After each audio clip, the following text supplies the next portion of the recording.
Hello, Uncle Martin. He's here. Dad's here! Hooray!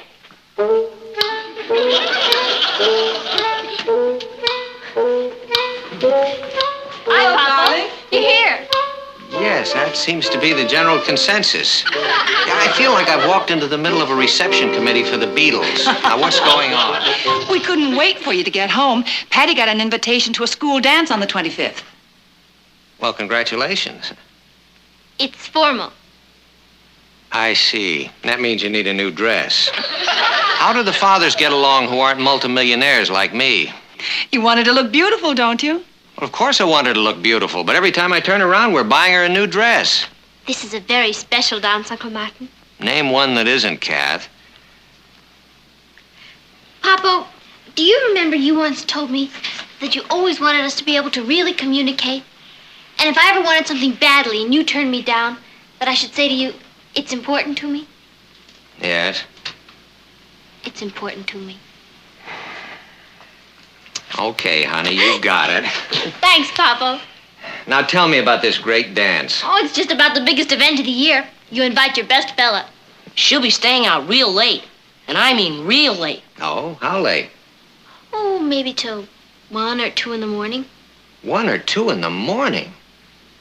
Did you approve of that? In this case, yes. Well, yeah, I suppose it's all right if you're chaperoned. Oh, there won't be any chaperones. Did you know that? Yes, but it's all right. Well, I suppose you're right. We don't have to worry about Richard. Oh, I won't be going with Richard. Now, wait a minute. If you think that we're going to let you stay out half the night with some strange boy, forget it. Oh, but Papa... No, Patty, and let's not discuss it. Now, we just stopped communicating. And I'm not going to change my mind. But I've known him all my life. He's reliable and handsome and intelligent. He's the living end. He is, huh? Well, who is this paragon of virtue? You.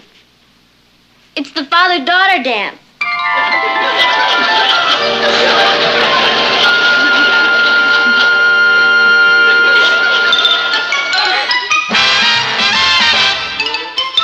Meet Kathy, who's lived most everywhere, from Zanzibar to Berkeley Square. But Patty's only seen the sights a girl can see from Brooklyn Heights. What a crazy pair, but they're cousins, identical cousins all the way. One pair of matching bookends, different as night and day. Where Kathy adores a minuet, the ballet russe, and crepe Suzette. Our Patty loves to rock and roll, a hot dog makes her lose control.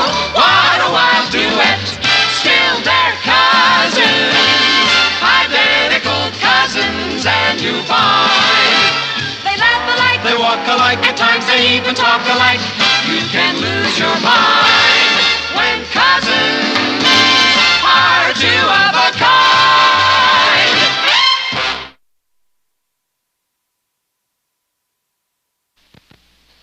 I've never seen Patty so excited. She hasn't stopped talking about the dance all week. Say, now, what about Kath? Couldn't I take her? Well, I suggested it to her, but she said she wants it to be Patty's night. Kathy has her own date. Gee, you know, it is a kind of a thrill having a daughter old enough to take to a dance. Why, you'll be the handsomest couple there. Those steaks smell great. Yeah, they're almost ready. Hey, what's that for?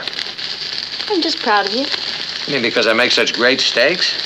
because you're such a wonderful father.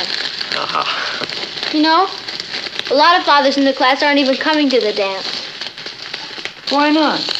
Oh, they're too busy. Guess they don't know how much it means to the kids. Hey, maybe they really can't make it, Patty. Well, I feel sorry for them. I can't wait to do the Hully Gully with you. The Hully Gully? Yeah. I'm not as young as I look. Oh, come on, it's easy. I'll teach it to you. Come on, Papa. I better get this out Oh, here. wait a minute.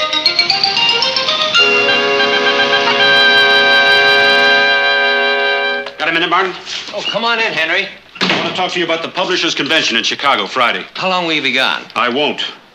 But you're making the keynote speech. Not anymore. My wife has booked us on a Caribbean cruise. It's our 15th wedding anniversary, and I can't say no to her. We haven't had a vacation together in 15 years. What's this? The keynote speech for the convention. Better get ready to fly to Chicago. Give it everything you've got. What's the date of that convention? It's this Friday, the 25th. The 25th? I'm afraid I can't go. Well, why not? Well, you see, there's this father-daughter dance at Patty's school, and I promised her You that can take her out dancing some other time. I'll have Miss Harvey book you on the noon plane. Yeah, but Henry... Yes? Well, it would really be better if you could get somebody else to go. Now, Al Marcus is very good at making... If I wanted speeches. Al Marcus to go, I would have sent Al Marcus. This is very important for the Chronicle. And it won't do you any harm, either.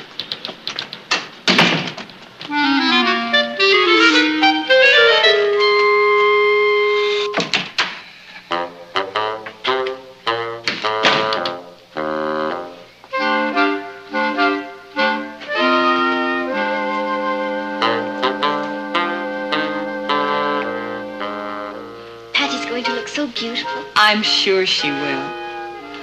Well, hello, darling. Hello, Uncle Martin. Hi. You're home early. Yeah, I have something to tell Patty. You're making plans for the dance. Oh, that's sweet. Well, it's not exactly sweet. Your dress shirt came, and wait until you see what Patty bought today. You don't have to wait. Look. Good evening, Papa. Gee, Patty, that's beautiful. Do you really like it? Oh, yeah, I love it. You look so grown up. Doesn't she? Patty, you did say that this dance is on Friday the 25th, didn't you? Yep. It's my red letter day. Poor Sue Ellen. Her father's flying to some bankers' convention and won't be there. She's so mortified she stayed out of the malt shop all week. She can't face the other kids. Well, I'm sure her father couldn't help it, dear. Well, that's right. Sometimes circumstances come up where you're trapped. Yeah. But when it comes to a choice between something else and your own child, there's not much excuse, is there? Well. Papa, there's going to be this big reception in the auditorium before the dance. I'm on the reception committee. You'll get to meet all the other fathers. Then we go into the gym to dinner. I help plan the menu myself. We have a choice of meat or fish. I even arrange for artichokes because you love them. After dinner, we dance. I'm on the dance committee. Wait till you hear the band. We got Marty Morton and his Marvelous Maniacs. He plays at the Ambassador Room. He does. That's the wildest place in town. Patty, you've never been to the Ambassador Room, have you? You can't get in without a bank book. You know what? I'm going to take you there. It'll be just the two of us. You mean it? I certainly do. It'll be the greatest night of your life. Are we invited? No, sir. Just Patty and me. Did you hear that? When are we going? When I get back from Chicago, where I'm delivering the keynote speech at the Publishers Convention, which is why I can't come to your dance on Friday.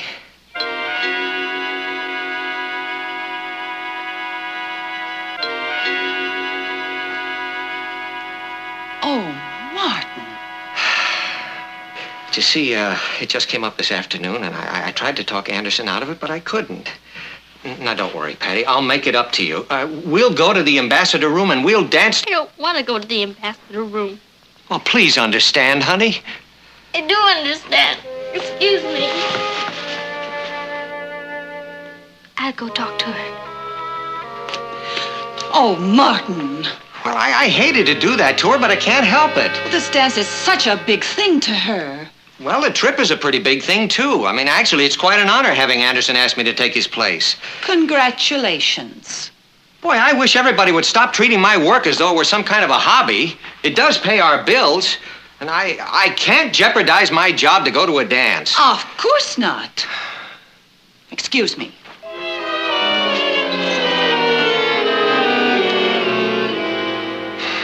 I'm sure your father couldn't help it, Patty. You saw how disappointed he was. These things happen sometimes. I've been bragging to all the kids about how he was going to be there and how handsome he was going to look. There will be other dances. I've never been to a dance with my father.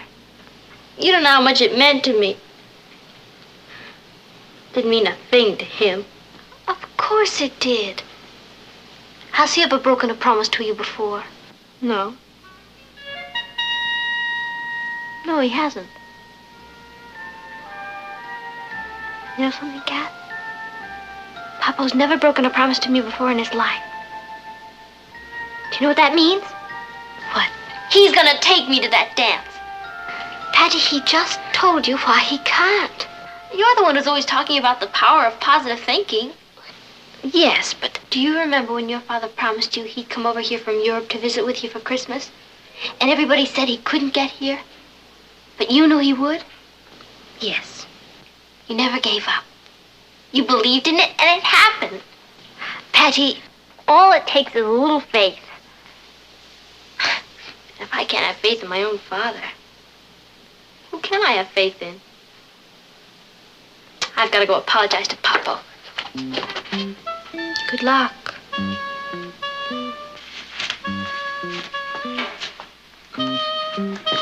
Papa? Patty, I know how you feel. I feel wonderful. You do? You bet I do. Well, I can't tell you how much better that makes me feel. You know, I knew you'd understand. Oh, I do. Now. And I meant it about the ambassador room. We'll go Oh, there. that won't be necessary. But I want to take you out dancing. We will. Bye. Bye. What happened? Oh, well, newspaper man develops certain instincts about the way people behave. I knew Patty wouldn't stay upset for long. Well, I'm so relieved. I was afraid she'd be terribly hurt. Well, it takes a man to understand the psychology of a woman.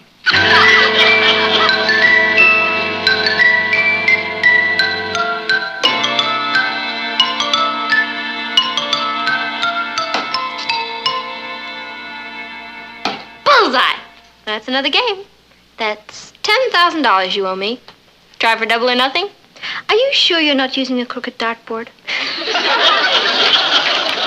Your father's leaving. Do you want to say goodbye? Oh, sure. Patty, promise me you won't get upset. What's there to get upset about? He's not leaving. Because I positively know that my father is taking me to the father-daughter dance tonight.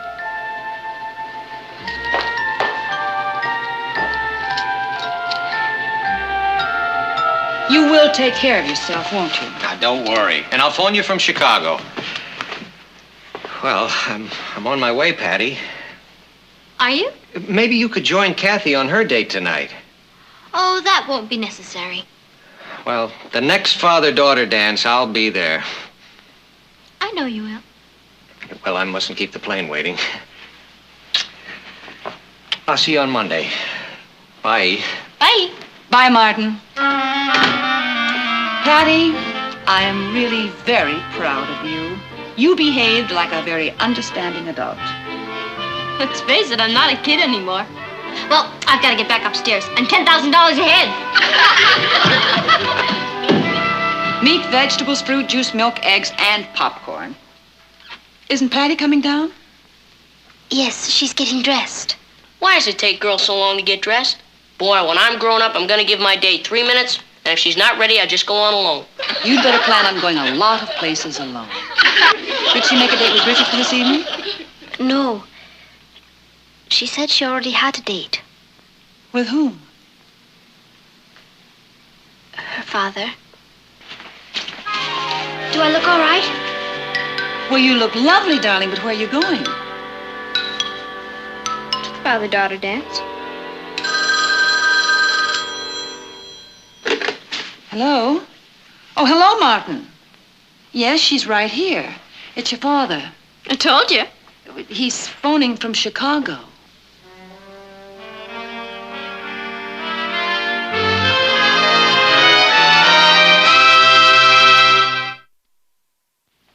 It's really been bad, huh? Patty hasn't talked to anyone since Friday night. I don't understand it. When I left, she was so cheerful. She kept waiting for fate to step in and send you to that dance with her. Hello, darling. Good evening, Father. Well, I'm back. How are you? Just fine. Thank you. The convention went very well. I was the hit of the evening. You remember what I promised you about the ambassador room? Well, next Friday night, you and I... Thank you, but I'd rather not. Why not, Patty? Well, you see, I've talked to some of the kids who've been there, and they say it's a big drag, and I don't think you'd like it very much. I'd simply hate it. Thank you anyway, Father. If you'll excuse me, I have an awful lot of homework to do. Oh, boy. Oh, boy is right. She's really deeply hurt. I had no idea that... Well, of course, there's nothing I could have done about it anyway. I had to go to that convention. Oh, I know you did, darling. And Patty'll know it, too. Just give her a little time. A young woman doesn't like to be rushed. You just gave me an idea. I know exactly how to snap Patty out of this. How? Well, it's the oldest technique in the world, but it always works.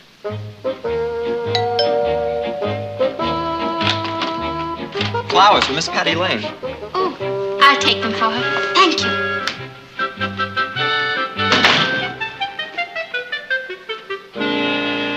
Flowers for you, Patty. Me? That Richard, he shouldn't throw his money around like that.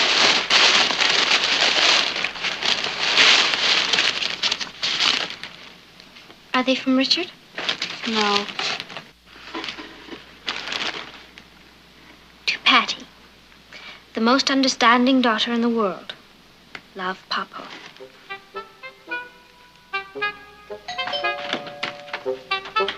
Candy for Miss Patty Lane. Thank you.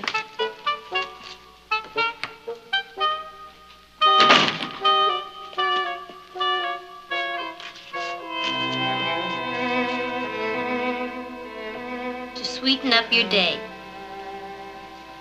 Love, Papa.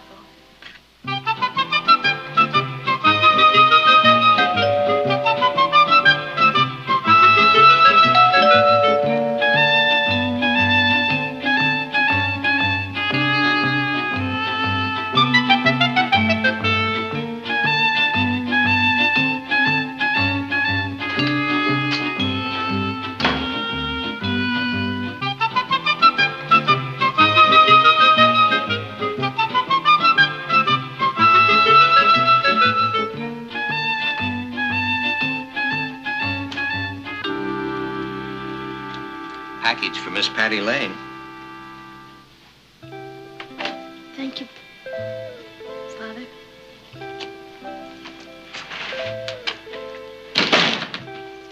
It's funny, but I never realized how much I enjoyed hearing you call me Papa until you started calling me Father.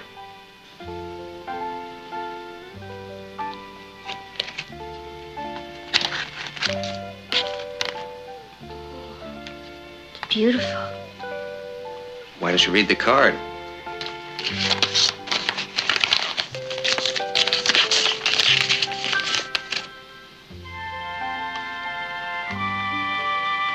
To wear tonight at the ambassador room. Your best date. What do you say? Would mean a lot to me. To me, too. Oh, Papa. I feel like a new woman. Good. Tonight, you're going to put on that beautiful formal, and you and I are going to the ambassador room where we will hully-gully the entire evening away to the music of Marty Morton and his marvelous Maniacs. Papa, you're the end. That's true.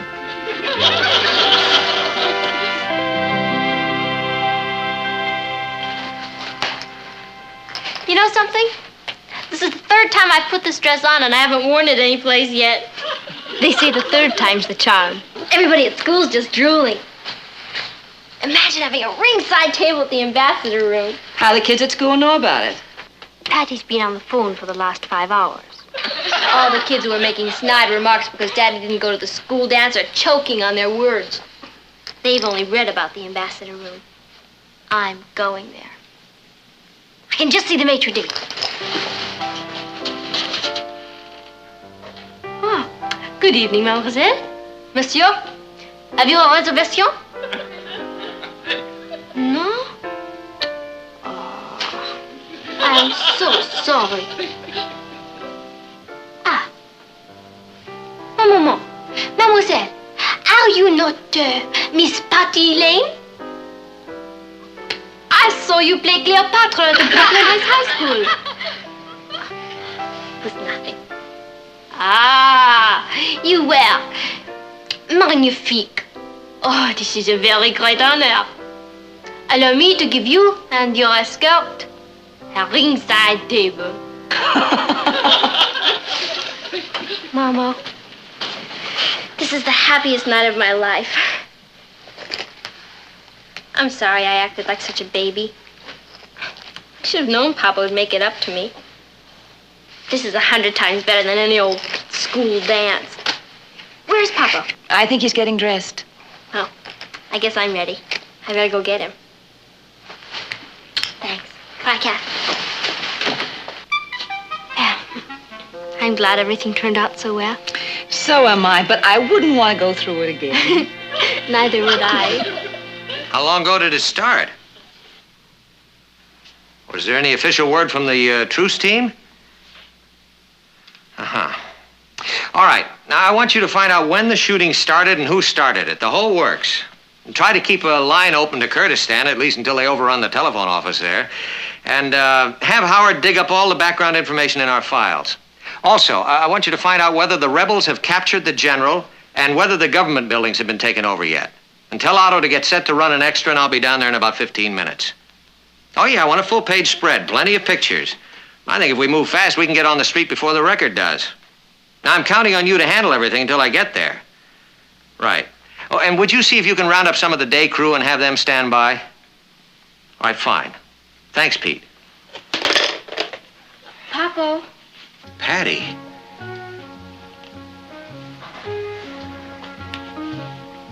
You're gonna hate me. Listen, honey. Papa, I can't go to the ambassador room with you tonight. What? You see, tonight's the night of the big basketball game, and I forgot all about it. I already have a date with Richard.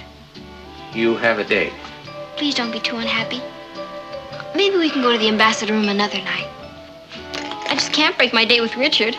He turns into a regular green-eyed monster. Well, can't have anything like that happen, can we? All right, honey. Listen, as long as you're going out with Richard, maybe I'll take a run on down to the Chronicle for a little while. They might just need me down there. And, I'll see you later. Thanks, Papa.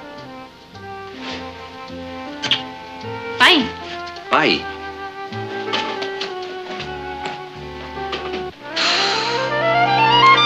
You don't really have a date, do you? Well, you won't say anything to him, Mom, will you? Not a word. Thanks. It would have just killed him if he had to break another date with me. What are you going to do? I guess I'll call Richard and see if he can find a formal basketball game.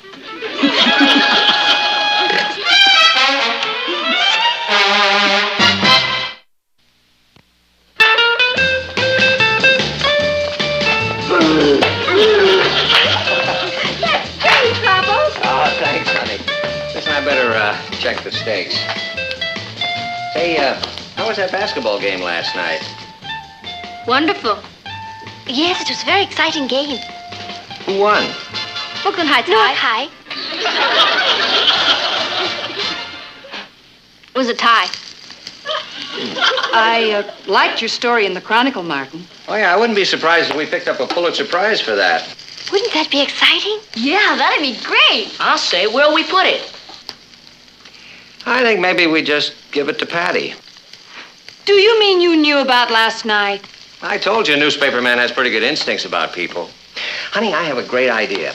Tonight, why don't you put on your formal? We'll go on down. Oh, no.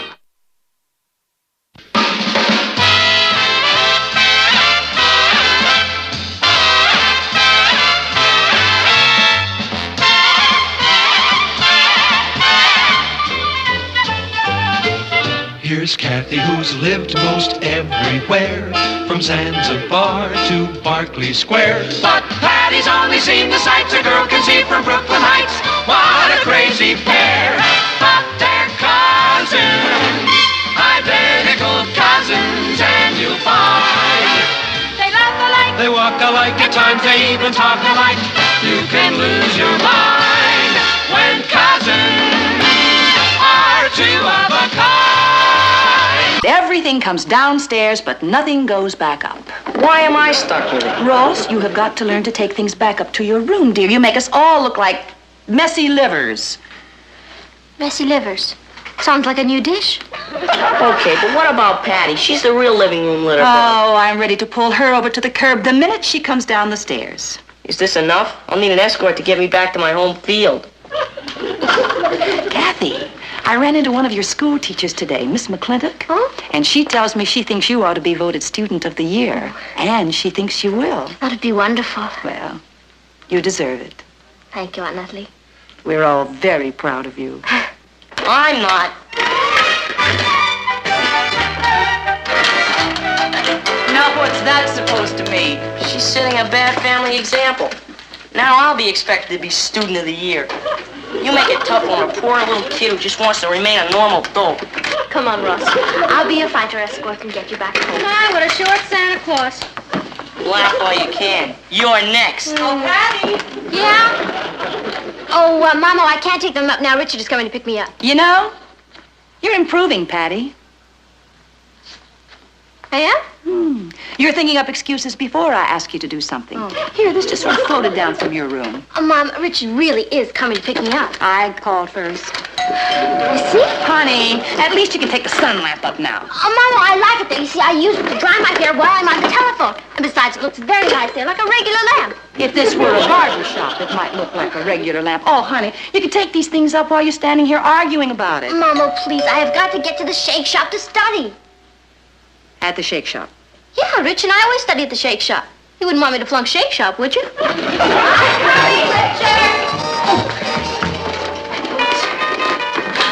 Hi, Rich. What kept you so long? Oh, my mother had a lot of things for me to do. Come on.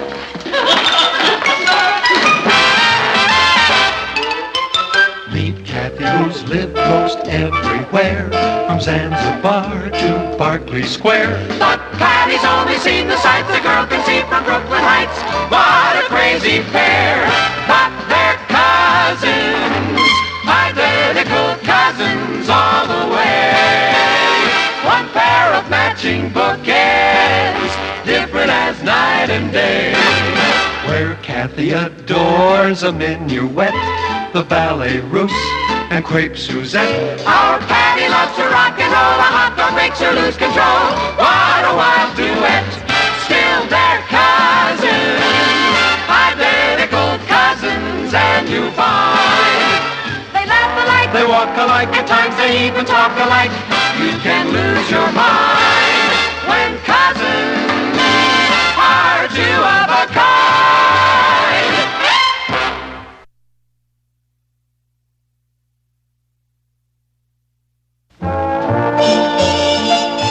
Patty, the habits we form when we're young are very important.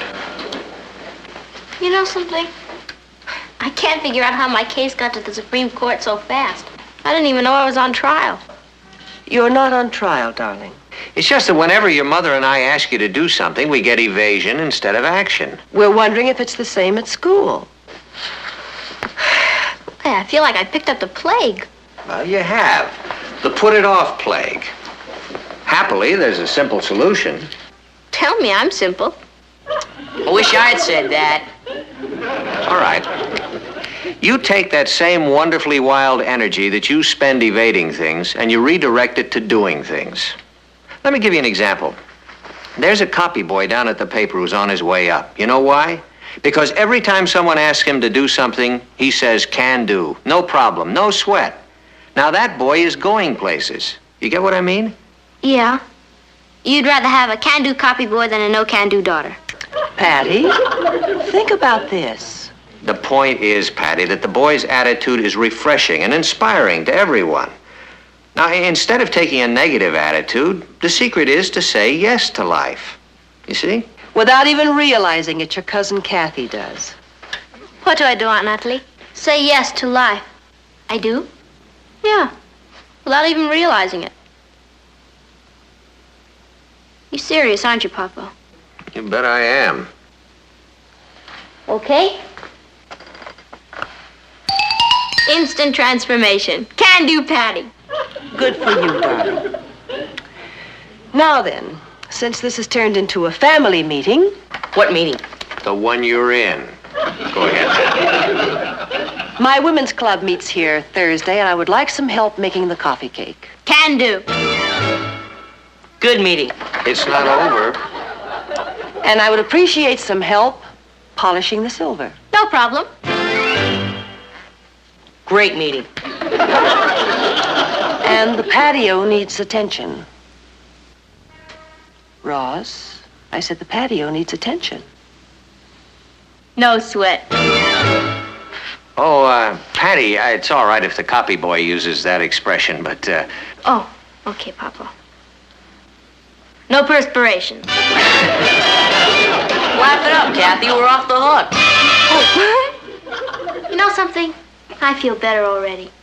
Patty, you're a wonderful girl to make an about face like this. It was nothing. Oh, there's Richard. See ya. Bye. Bye, slave. Hi, Rich. Hi, Patty.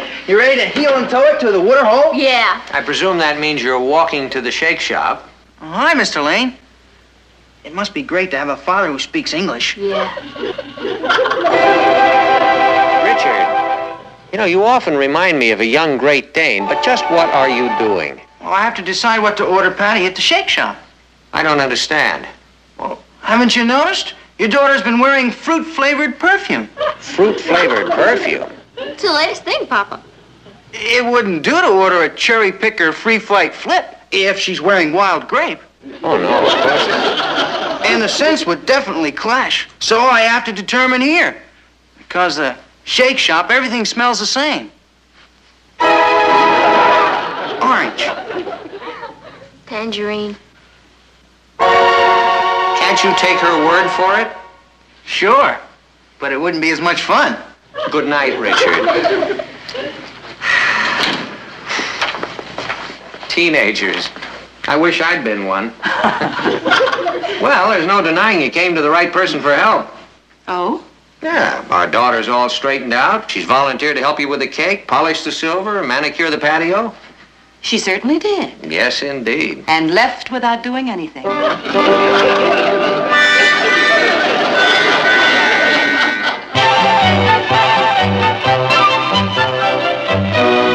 As your advisor, I have called this meeting to select a new treasurer. Arthur, as you know, has enlisted. Of course, if anybody would like to volunteer... Can do. You, Patty?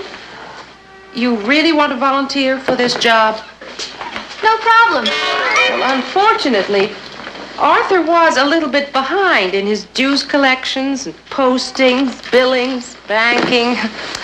Well, Arthur was effective on the football field, but as a financier... You sure you want to volunteer for this job? No perspiration. No what? Thank you, Miss McClintock. Excuse me. Yeah. Here you go, Rich. Excuse me, Patty, but that was you that volunteered just a minute ago, wasn't it? Certainly was. You volunteered for drudgery?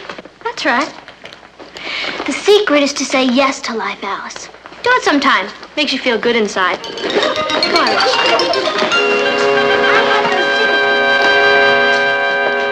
Well, I don't know how soon she'll be back, Richard. She's the student representative on the Borough Beautiful Committee, you know. Volunteered. I know. She also volunteered to organize our Shake It or Leave It Club.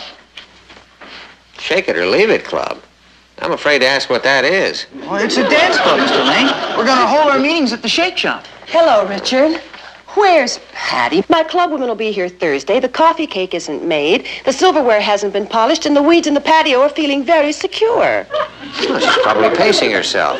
She's taking on too much. Yeah. She'll be burned out before she's 20. And I don't want to drudge for a wife. We'll worry about that when the time comes, and it hasn't. Now, meanwhile, you're both forgetting a truism. The more work you assume, the more work you can do. So relax.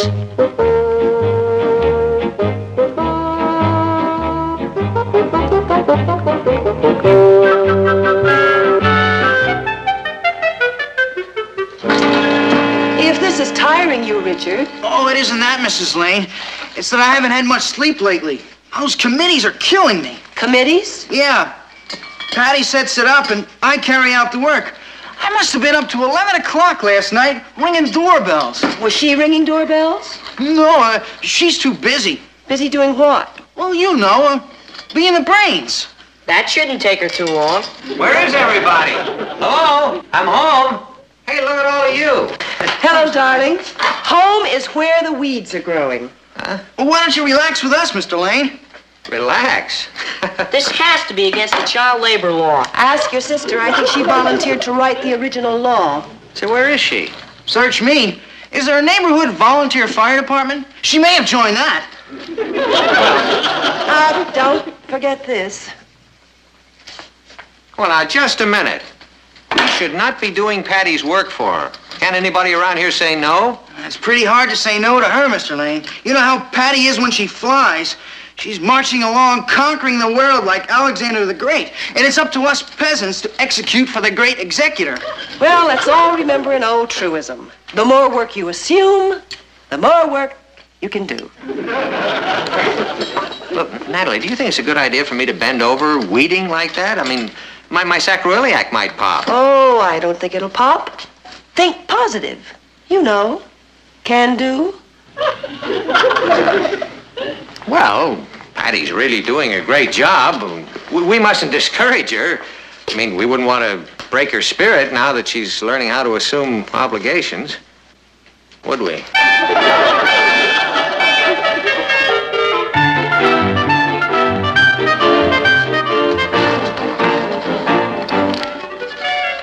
It's so exciting, this serving selflessly. Kids at school look at me differently. They look up to me. Mr. Brewster called me in this afternoon. He said, Patty, we at Brooklyn Heights High are proud of you. Your leadership has been an inspiration to your fellow students. I salute you. Wonderful, Patty. I'd salute you, too, if I had time. How are you coming with the books? Arthur left them in pretty bad shape, huh? That's putting it mildly.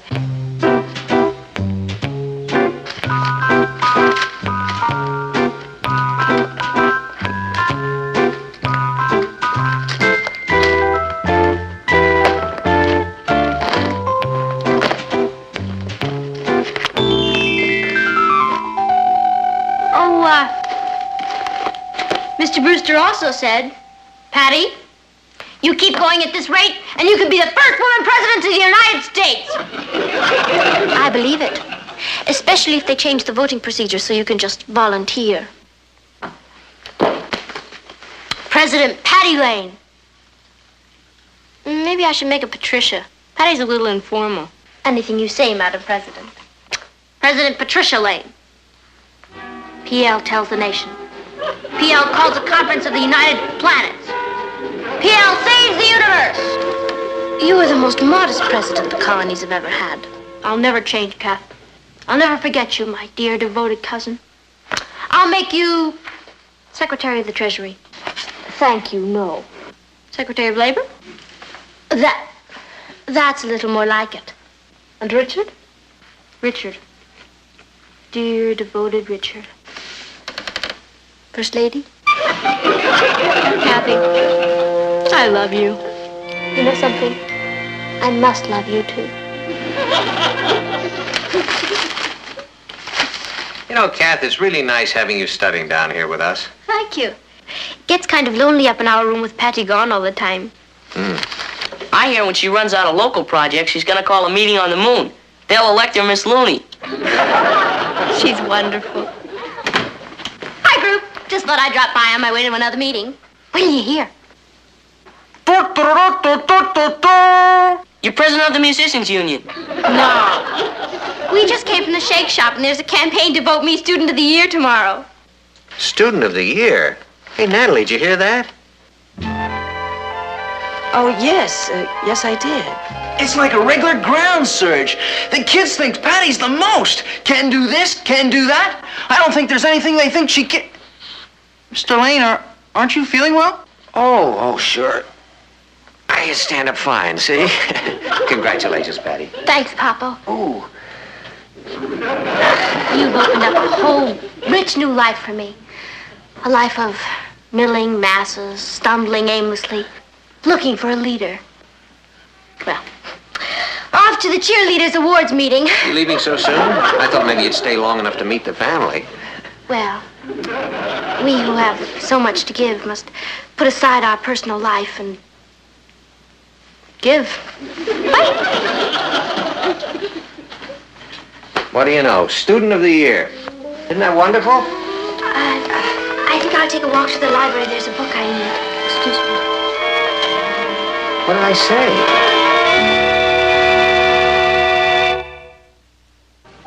You had no reason to know, Martin, but being student of the year means the world to Kathy. And I feel after all she's done for the school, she deserves it. I see what you mean. Well, do you think Patty will win? I don't. She's got a winning smile, but a losing face. As much as we love Patty, by comparison, she is sort of a flash in the pan. I'm sure they don't know that Kathy prepared her treasurer's report. The heck with that. Do they know I polished her silverware? I want to go to that meeting tomorrow. I'll expose her. All right, take it easy, Ross. This calls for cool heads. It'd be terrible if Kathy didn't get her just reward. What about mine? Like 50 cents an hour, retroactive, time and a half for overtime, old age benefits, Social Security, paid wash-up time. Just turn Patty's allowance over to me. I'll deduct it from my bill. This is a great moment for us. We have been appointed to take charge of the Brooklyn Heights High Beautifying Project. When you say we, I mean all of us. Well, sure, I am chairman of the committee, but it's as I told the principal this morning. But I can't do it without all of you, the workers. What do we have to do exactly? Clean up the school grounds. Clean up the school grounds? Yes. Now, don't think of it as a civic duty. Think of it as a civic pleasure. Brooklyn Heights High is going to be the most beautiful school in the country. And I'm going to see to it that each and every one of you gets his own personal inspection kit. Thank you very much, ladies and gentlemen. I have another meeting.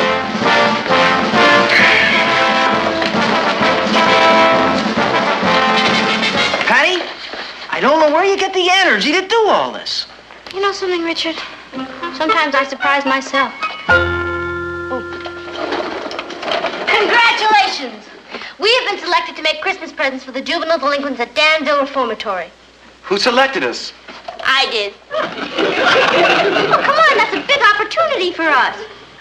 Now, Mr. Roberts said we could use the school workshop. That means you can work Saturdays, Sundays, and evenings.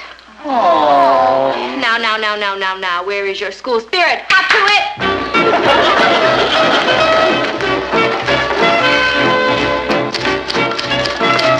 You've done it again.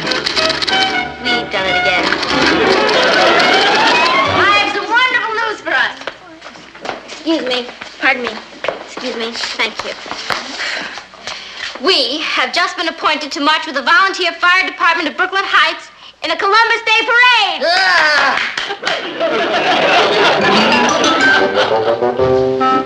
I better give that one to Kathy. Come in. You busy, honey? I'm never too busy for you, Papa. What do you want done? Well, I don't want anything done. I just wanted to talk to you. Oh, then I am a little busy. As corresponding secretary for the Junior League, yeah? Corresponding secretary? Yeah. Who's going to do the corresponding? Well, I'm going to take the notes, and then Kathy said she wouldn't mind writing a few letters and addressing them for me, and she types much faster than I do. Patty, you're marvelous. You know, sometimes I think of you as a beautiful, spirited, high-flying kite. Okay, I'm a kite, but I'm also a corresponding secretary. See ya. A way out kite, way up there on a thrilling ride. But you know, you're asking a lot of other people to keep you flying. You're serious, aren't you? Yes, I am. I'd like to reel you in just a little bit and see if your perspective doesn't change. Okay. Reel me in. The kids at school are all looking up to you these days. Why? Why do you think they're looking up to you, huh? Well, I'm not very good as a talking kite. Well, I think it's because you've taken on a lot of jobs that they don't want to get involved in. You've become a problem broker. You got a reputation, a wonderful reputation as a doer, and that's good. The only thing is that a lot of people who love you have been doing the doing. Now, one of them sleeps right here in this room, and I'm afraid she's going to be crying herself to sleep tomorrow night. Kathy? Mm-hmm. Why would she be crying? Well, because she's been looking forward to being Student of the Year. She has? That's what you told your mother. Oh, boy. It seems that being picked as Student of the Year means as much to her as, Being first woman president of the United States means to me. No. Well, I guess that election will have to wait a while, huh?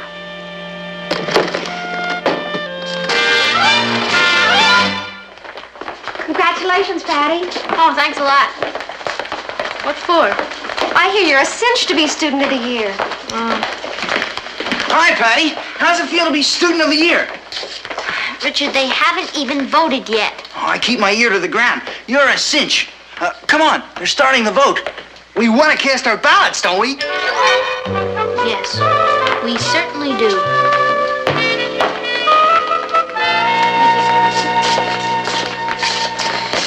Where's Kathy? Oh, she didn't feel too well this morning. She wasn't sure if she could make it to school or not. It's too bad. She should be here to see you elected. Yeah. Would you all be seated, please? Now, before we open our books, we're going to cast our votes for Student of the Year. Patty Lane! May I say a few words, please? Victory speeches usually take place after the election. Yes, Patty. Well, I just wanted to tell you all what a thrill it is to have even been nominated for Student of the Year. Everyone's been calling me Can-Do Patty. And that's right, I sure can. You bring me a problem, and I'll get it done. I didn't say I'd do it, I just said I'd get it solved. Because I have a cousin named Kathy. She's the one who's been getting things solved around here. Everything that's been done around here has been done by Kathy, with all of you helping her. I've just been a lot of wind.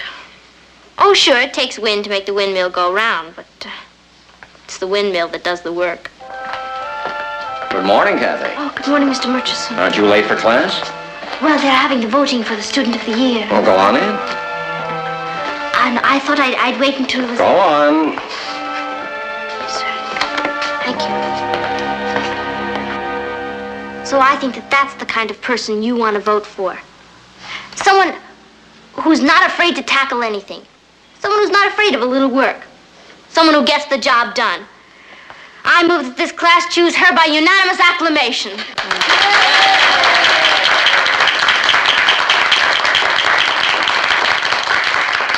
Well, it is passed unanimously. Is there anything you'd like to say, Kathy? No, Miss McClintock. Except that I believe the class has made a very wise choice. What did I say? You just made your acceptance speech, Kathy. You're Student of the Year.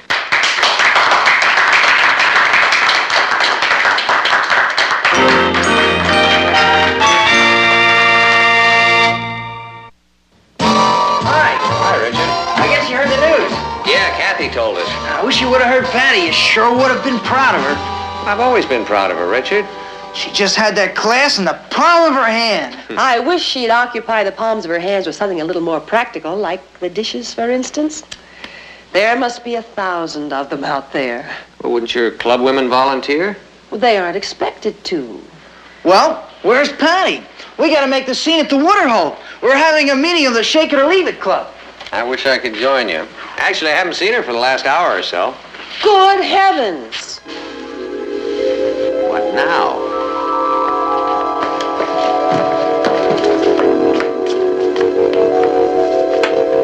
Is that you, Patty? Yeah, that's me. Can-Do Patty.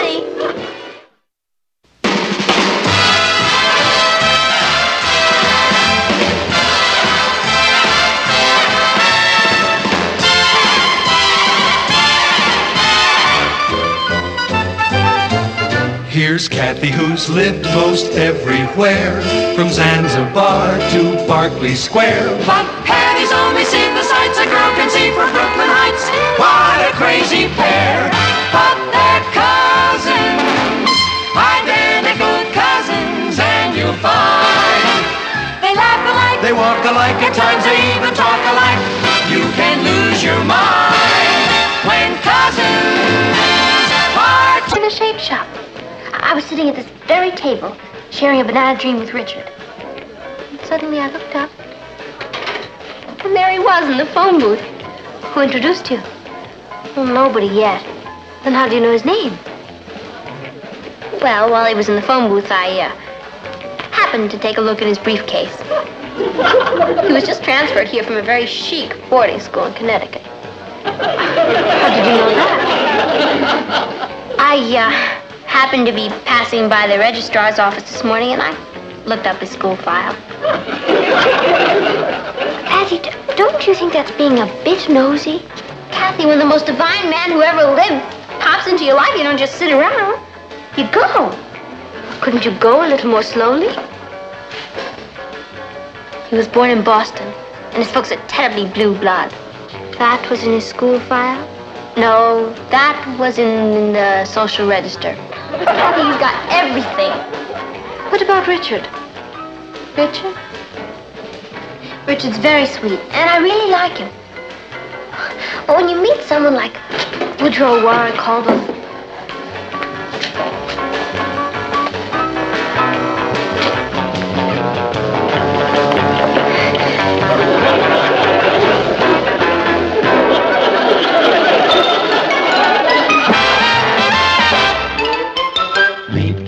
Who's lived most everywhere, from Zanzibar to Berkeley Square. But Patty's only seen the sights a girl can see from Brooklyn Heights.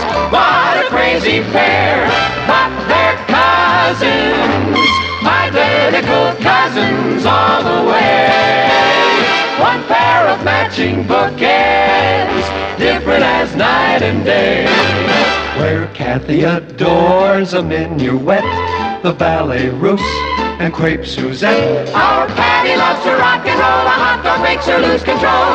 What a wild duet, still they're cousins, identical cousins, and you find they laugh alike, they walk alike, at times they even talk alike. You can lose your mind when cousins are two of a kind.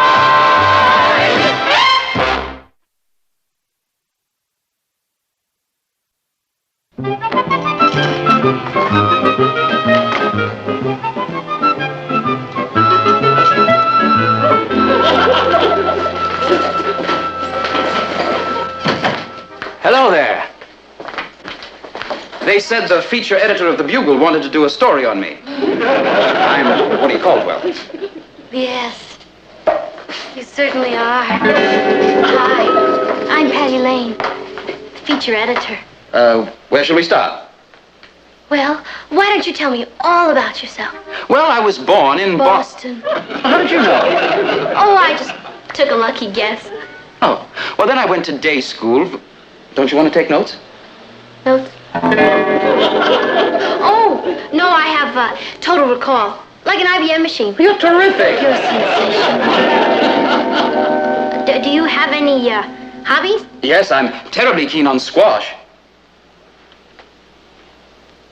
Your hobby is eating squash? Squash. Tennis. Oh, of course. Hi. And goodbye.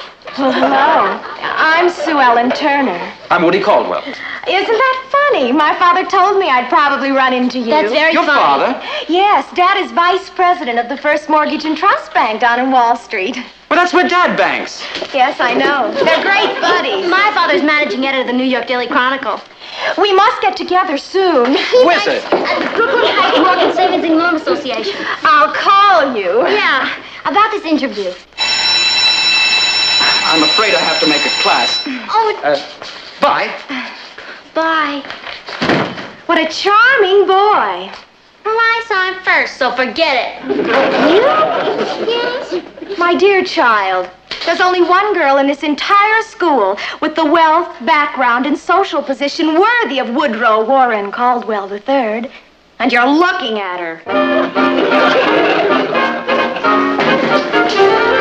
Excuse me.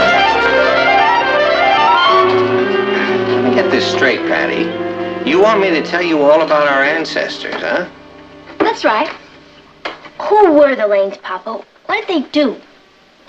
Well, they were mostly... Patty, why this sudden interest in genealogy? What's something I've always wondered about? Huh? Well, I can tell you one thing about them. You can be very proud of your forebears. I can? Oh, yeah. They've all been good, decent, hard-working people. That's all? Wasn't that enough? Oh, sure, Papa, but... Well, weren't any of them, like, famous or distinguished or noble? Well, let's see now.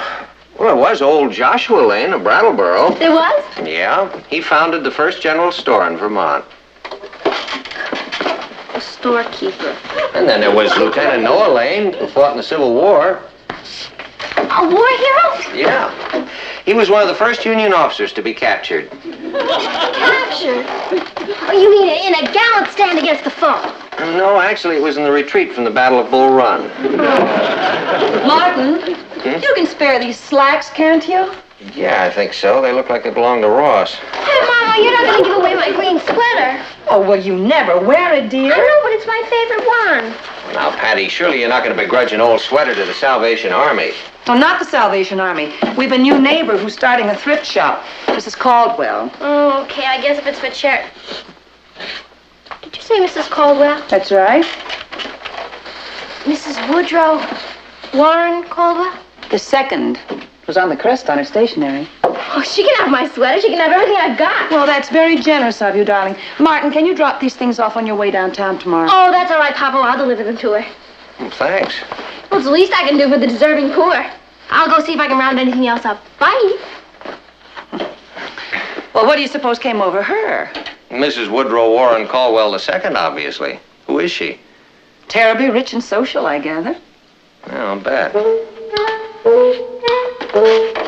I'll also bet she has a son named Woodrow Warren Caldwell III. My dear, I'm overwhelmed. Such generosity. Oh, it's nothing, really, Mrs. Caldwell. Don't be so modest, my child. Some of these things are practically new. Yes, that's our way. We like to wear things once and then just give them to some worthy cause. Well, I'll have to send your mother a very special thank you note. Oh. What is your name, child? Patty Lane. Lane. Are you by any chance related to the Boston Lanes? Interesting you should ask, Mrs. Caldwell. As a matter of fact, one of my ancestors, Joshua Lane, was the first man to set up credit with the Indians in Vermont. Really? It was sort of a pre-Revolutionary War diners club. Really? Yes. His great-grandson, who was General Noah Lane, was almost a big Civil War hero. How interesting. Yes, thank you. Well, thank you again, my dear. Well, I'd like to stay around and help if I could. Oh, but you've done enough. Oh, well, I'd like to rally round. Really, I would. Well, we do need someone to make an inventory of all these things. Wizard. Now, just write down the name of the things we have to sell, and then we'll... Good heavens! Here comes another good Samaritan. Bless its little heart. Oh, it's you. Oh, we don't want this junk, Mrs. Caldwell. Mom sent them, Mrs. Caldwell. I'm Sue Ellen Turner. Oh, so you're the Turner girl. How kind of you. I also wanted to volunteer my services. Well, we don't need them. Thank you very much. Oh, please, I so want to help. Very well, dear. You can make an index of the list of our donors. Thank you.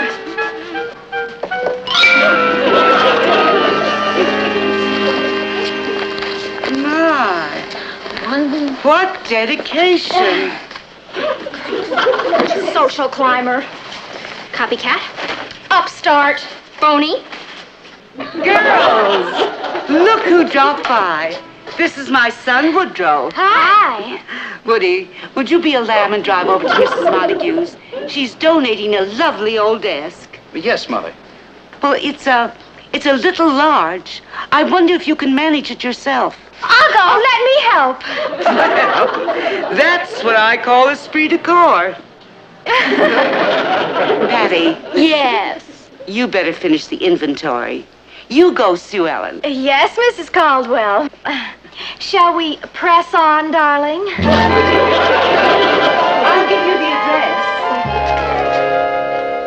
I haven't been able to get a hold of you all week. What's the matter with you? Nothing, Richard. And you're never in when I phone you.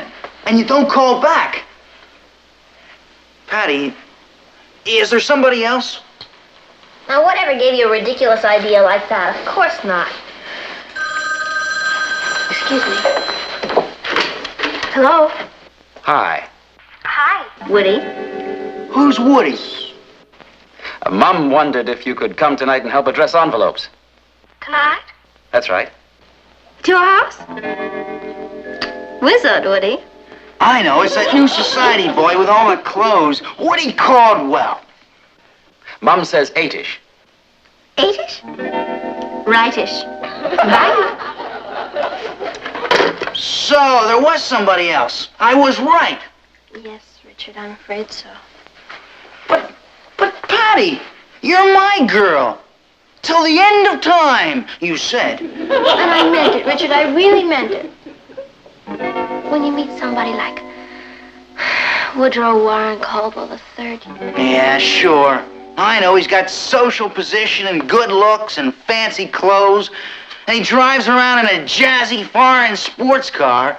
But aside from that, what's so special?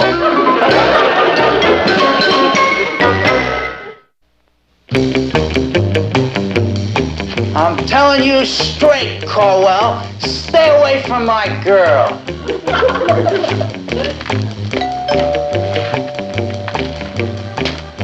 Okay, Caldwell, if that's the way you want it.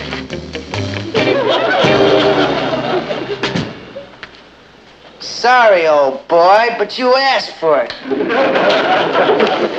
Yes? I'm Richard Harris. I want to see Woodrow Warren Caldwell III. Of course, this way, please. Thank you. Stop.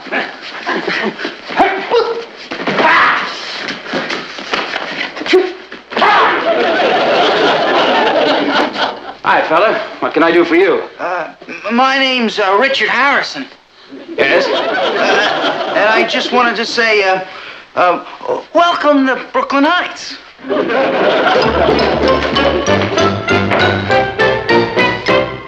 Sis, on your feet. You're invited to a party. You opened my mail again, fiend.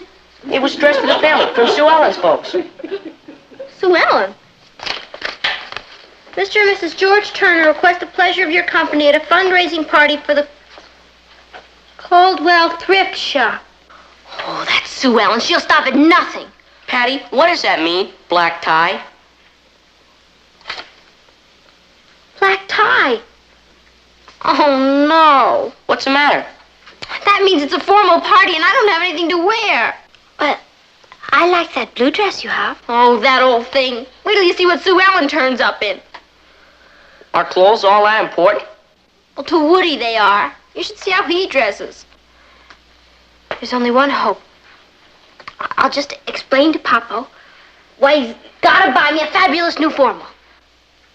Do you think he will? When he knows that my whole future happiness is at stake, what else can he possibly say? I'm sorry, Patty. We just can't afford it. Please, Papa. What's wrong with that blue dress of yours? It's less than a month old. But everybody's seen it. Oh, it's... Oh, could I buy a dress with my own money? I think that's a lovely idea. Oh, good. Then could I have an advance on my allowance for the next 3 years? No, you can't. Why not, Papa? Because you're growing up, honey, and I think it's time you learn to live within your own means. Yes, sir. Well, at least I'll never need any more clothes. Why? Because I'll never be able to show my face in this town again.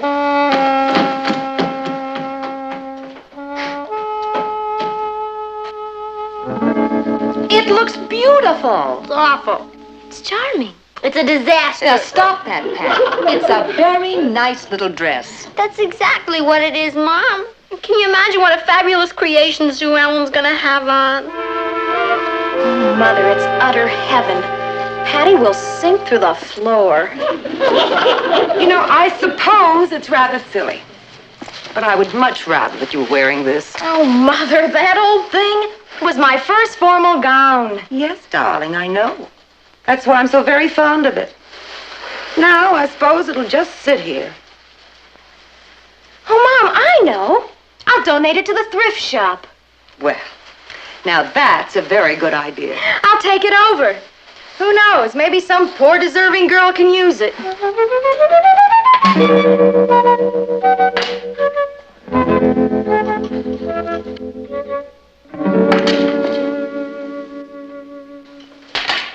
$6.75. I'm dead, Kathy. Patty, be sensible. Wear the blue. No! I'll stay home first. Darn. Why couldn't I listen to Papa and learn the value of thrift? Thrift.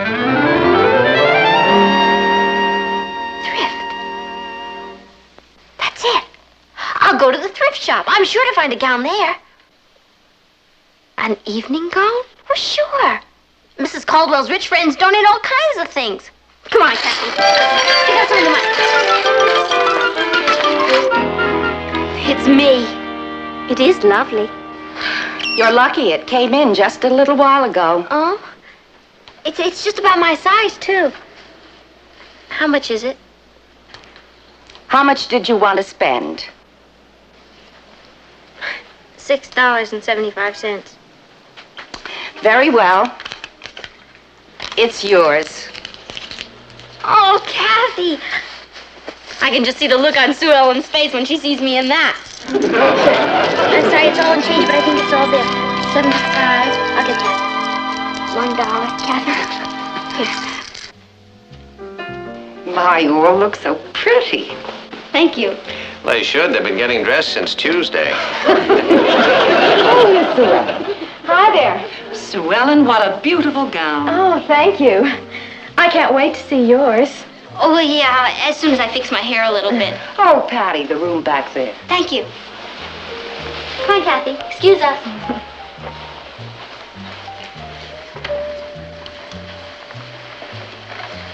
Sue Ellen's dress is a bit much, don't you think? Yes, Patty. Come on.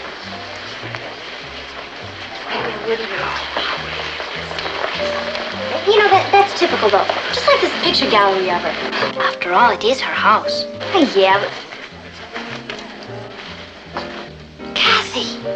What's the matter? Look! It's just a picture of Sue. Oh, no. She's wearing my dress. She can't be. But she is, look! Christmas at home, my first formal gown. She gave it to the thrift shop. That's the dirtiest trick I've ever heard of. What are you going to do? Well, for openers, hide.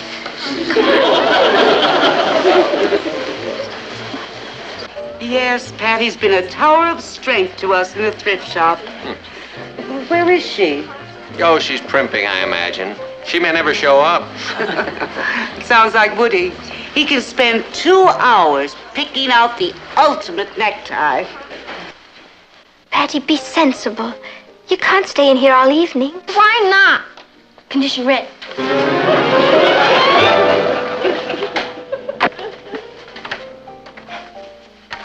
Where's Patty? She's, fixing her hair. Oh. Oh, fussy old Mrs. Montague insists I hang this.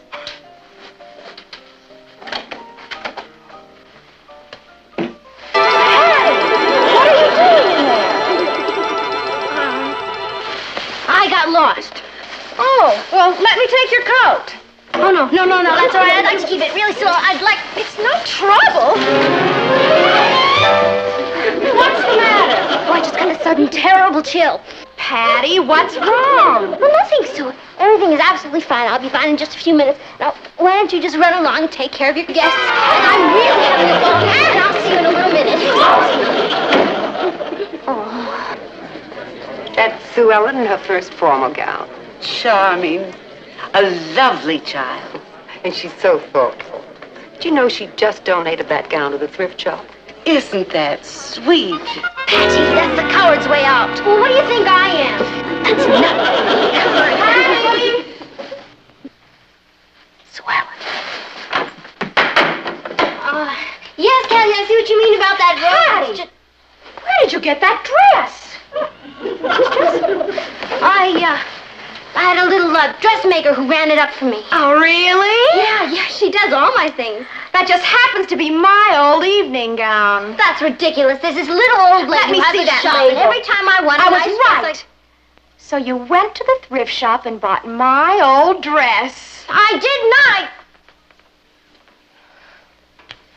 Well, I didn't know it was your dress. Please, Sue. Promise me you won't tell anybody. Please? Promise? Buddy, pal, friend? Of course not. I'd be an utter monster, too. Oh, and you're not. You're kind and sweet and generous, Patty. Mrs. Caldwell wants to say hello. Oh, she'll be right in, Mrs. Lane. This is going to be a beautiful party.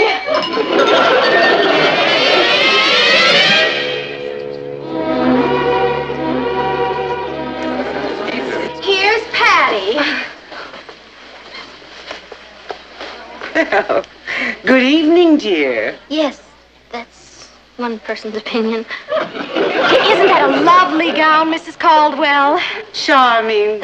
Simply charming. Thank you. Oh, Woody, darling. Here's Patty. Hi. Isn't she a dream in that gown? Smashing. Oh, look who just came in. Speaking of this dress, the most amusing coincidence... Patty is wearing what we call the classic young lady's evening gown. I am? Of course. I imagine you have one too, haven't you, dear? Yes, Mrs. Caldwell. As a matter of fact... Yes, I see you have. You know, I have 3 nieces with all the identical evening gowns, exactly the same. All 3 of them? Why, of course. Every well-dressed young girl does wear one. But... Oh, I think the band is starting up again. Woody, you haven't danced with Patty yet. Righto. What say, old girl? Wizard, Woody.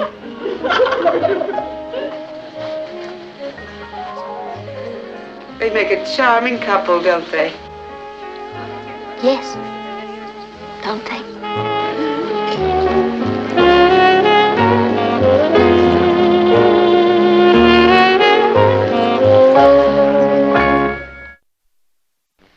Well, thank you very much for bringing me home, Woody. It was a fabulous party. Wizard, are you free next Saturday night?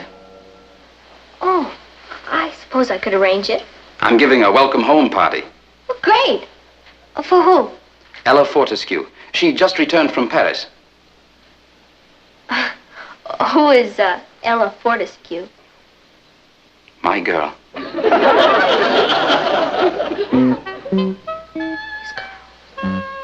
That's right. You'll adore her. See you 7-ish. Bye. Bye-ish. Kathy, guess who's back in town? Ella Fortescue. Woody told me at the party tonight. He's been going with her all his life. Yeah, now he tells me. What am I gonna do? Oh, you'll survive. And then there's always Richard. After the way I treated him, he'll never talk to me again as long as I live. And I don't blame him. You know something? He's too good for me. You're right. He is. Richard, what are you doing here? Oh, I'm just passing by. Kathy phoned you. Well, I didn't think you'd mind. You're not angry. Angry? I could kiss you. Richard, I am going to fix you the most beautiful sandwich you ever saw. Turkey, chicken, cheese, ham, lime, coleslaw, pickles, mustard,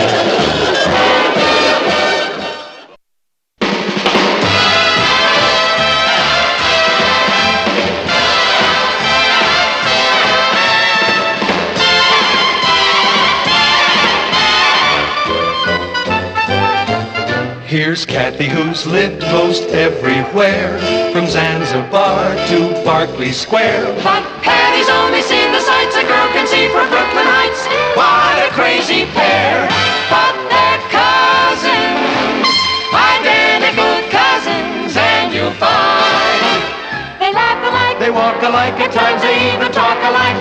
You can lose your mind when cousins part.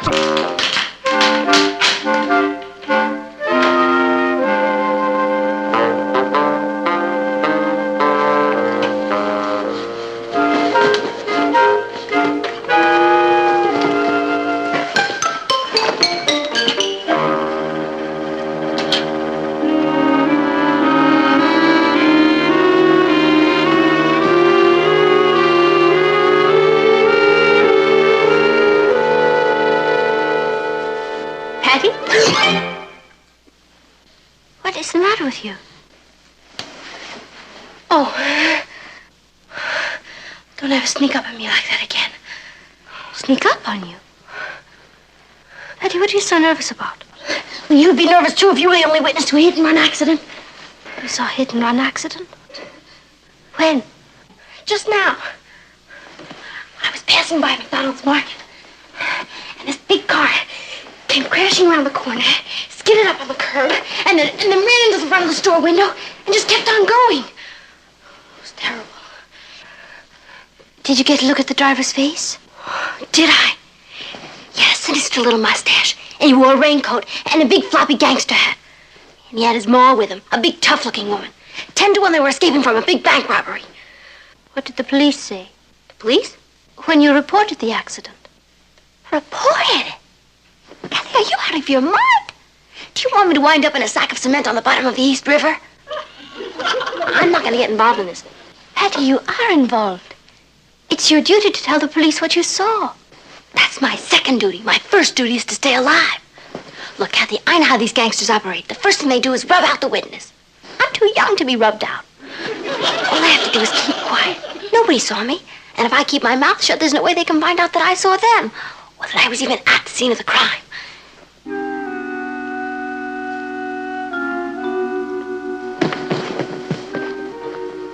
What are you looking for?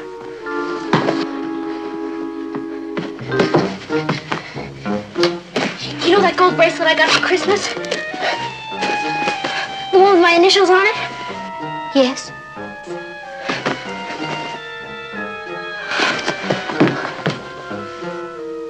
I think I lost it at the scene of the crime.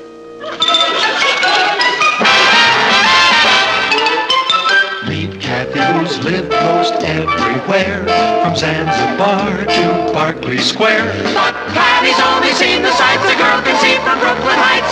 What a crazy pair, but they're cousins, identical cousins all the way.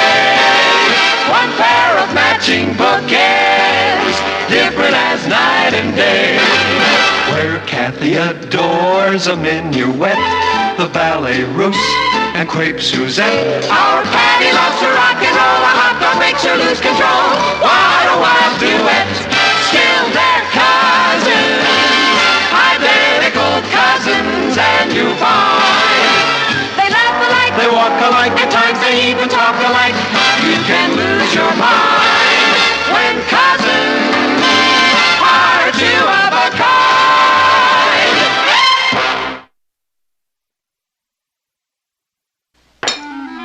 Isn't Patty going to have any lunch? She says she's not hungry. She all right? With Patty, how can you tell? She sure seems nervous. I came up behind her this morning and said good morning, and she jumped 10 feet.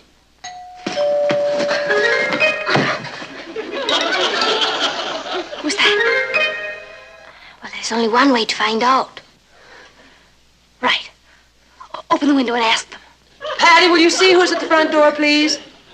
Me? Do you want me to get it? No. No, you better stay out of this. I'll go. Say goodbye to my folks for me.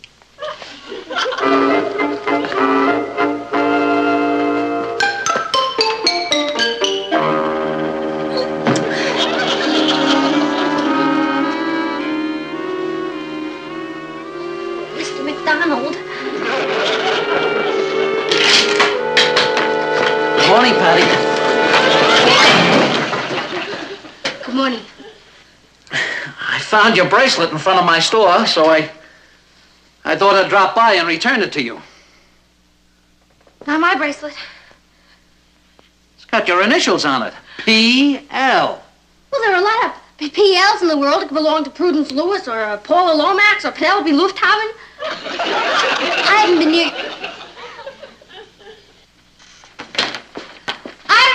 your store, Mr. McDonald, so I couldn't have dropped my bracelet there.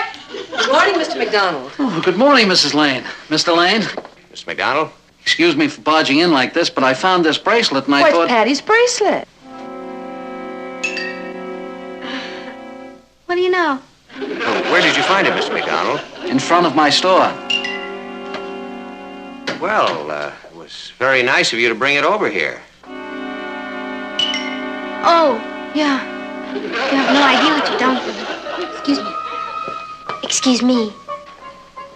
We were just having some coffee. Won't you join us? Thanks, but I've got to get over to the hospital to see my daughter. What happened to her? A 9-pound baby. She had it just this morning. Well, congratulations, Mr. McDonald. She barely made the hospital in time. My idiot son-in-law was coming by the store to pick me up, and he was so nervous he skidded the car right into the store window. Daughter almost had the baby right there. But he kept going on right to the hospital. Is she all right now? Oh, fine. Everything's fine. Well, goodbye. Bye-bye. Bye-bye. Yeah, it was very nice of him. Yes, he's a nice man. You know, it's odd that Patty didn't mention losing her bracelet. Yeah. She didn't even recognize it when she saw it.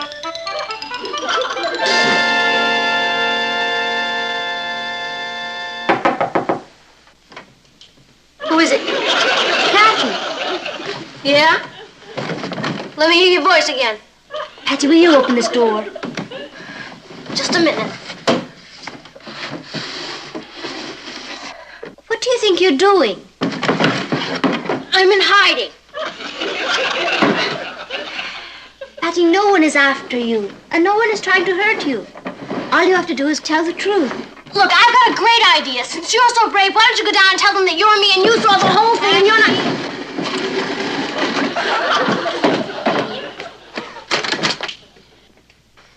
You go? Yeah. Kathy, promise me something? Of course.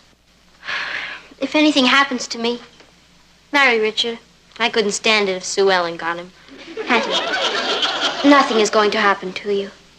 There may be a little publicity, but it won't last long. It'll all be over in no time. Now, I was supposed to meet Eddie at the library, but I'll have Ross tell him I'll see him later.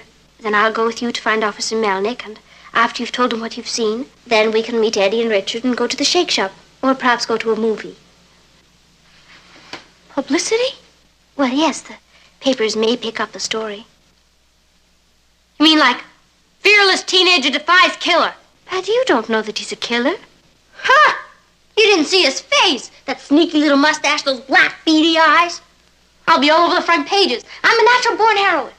You're a natural-born nut. Patty, this is merely a case of a hit-and-run accident where the front of a market was damaged. It is not going to make international headlines. No? Wait till they catch the mob behind it who robbed the bank and then wounded a bank guard in a running gun battle. You did see the driver's face. Would I make up a thing like that? No, I suppose not. Let's go.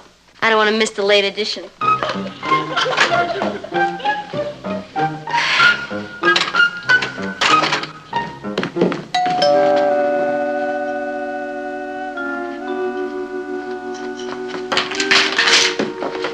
Who is it? It's me, Richard. Yeah? Do you have any identification? Patty, for heaven's sake. Well, I can't be too careful.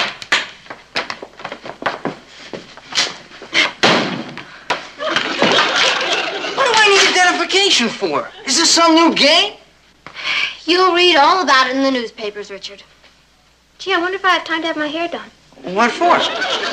Because my picture is probably going to be on the front pages tonight. They're here!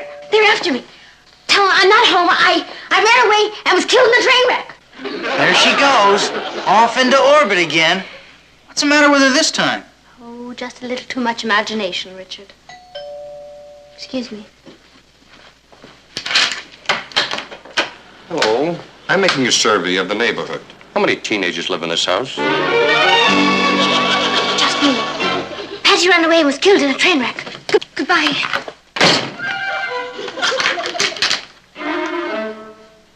Patty was telling the truth. She is in danger. In danger? Patty! Patty! Patty? What are you doing there? Acting like a gleep, I guess. You're right, Kathy. I'm the mountain out of the molehill type. Somebody has a simple little accident and I turn it into gangsters and bank robbers. Patty, the man at the door wore a raincoat and had a little mustache. He's gone now. Yeah, but he'll be back. They never give up. What did you do? I saw an accident. It was a hit and run. Patty was the only witness. Well, you can't spend the rest of your life behind the drapes. If I go down there and testify, I'm in big trouble. I don't want to be a teenage heroine. I think she's right. I'll do whatever you think, Kath. Oh, Patty, I don't want to take that responsibility. I think you should talk to your father and see what he has to say. I know what he'll have to say. He'll make me go. He's all ethics. And if he says go, I'm dead. Well, perhaps we could ask his advice without telling him who is involved. Yeah. I could say to him, real casual like, Papa, what can they do to a witness who sees an accident and won't testify? Well, it all depends, Patty. No one can force anyone to admit that he or she... that he saw something that happened. But on the other hand, there is a moral obligation involved. People have a responsibility toward one another. Did someone you know see something happen? Oh, kind of. It was a hit-and-run accident. Well, then he has a duty to come forward and tell about it. What kind of a person is he? Coward. That sounds like Richard. It isn't Richard. Well, whoever he is, he's going to have to live with himself. Oh, he doesn't mind that. As long as he lives. Remember the Moorhead case? That little old lady who witnessed a holdup in a candy shop? No. What happened to her? She testified, and the next day they fished her out of the river. Oh. Mom? Do you think I could go visit Aunt Pauline in Denver? Patty, you have to tell your mother and father what is going on. I can't. I'd be putting them in danger. This is my problem, and I've got to solve it alone. No, you don't. What do you mean? Do you know what you suggested before about my pretending that I'm you and going down there? Yeah. I'll do it. Kathy, you're one of the greats. Thanks, but I can't let you do that. Don't you worry about me. The mob has never been up against Patty Lane before.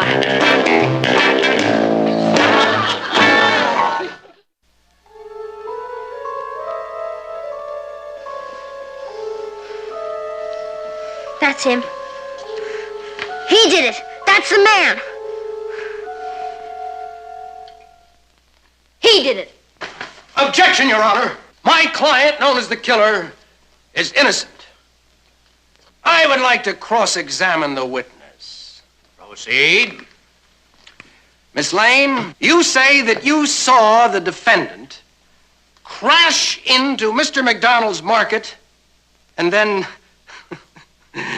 make his escape? Yes, sir, I certainly did. Do you realize how dangerous it is to identify one of the mob? I'm exceptionally brave. There's still time to back out. You could visit your Aunt Pauline in Denver. No, sir. It is my duty as a citizen to go through with this. What if they gave you a new white evening dress with matching bag? I'll not be bribed. She's the most fearless witness we have ever had in this courtroom. I want a front-page story written about her. That won't be necessary. The second page will do. Miss Lane, if my client was behind the wheel of a car and you were on the other side of the street, how can you be sure that it was the same man? Your Honor, there are thousands of men with mustaches. I move the charges be dismissed. That's true. The state has no case. I have no choice but to dismiss the charges and let justice be made a hollow mockery of. Wait!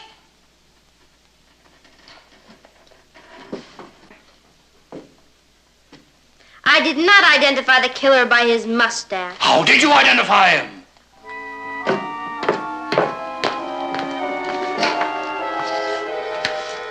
By the mole on his right wrist. Your Honor, I have 20/20 eyesight. This court finds him guilty. And Miss Lane, the country owes you a debt of thanks. Thank you, Your Honor.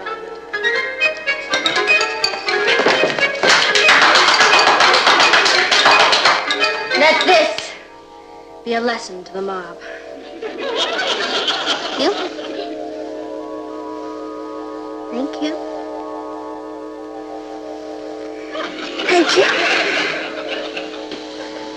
Read all about it in the newspaper. It's a touching story of a natural-born heroine.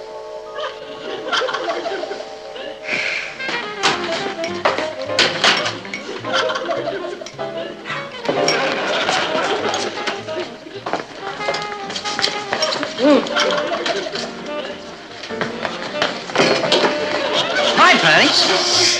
I'm incognito. I went by the market. Yeah? A lot of detectives swarming around? I didn't see any. Please, playing it cool. I found a story about a bank robbery. Yeah? Where? In the Chronicle.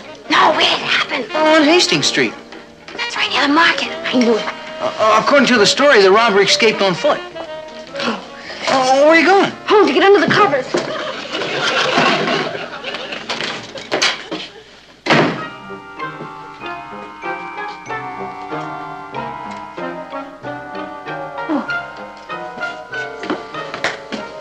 Oh, hi, Mama. Papa. Hello, dear. Papa, I need police protection. Police protection? The mob is after me. The mob? Well, I mean, what do you mean? The one of the fraternities at school or something? No, the mob. M-O-B. Gangsters. Darling, I think you'd better start at the beginning. Okay.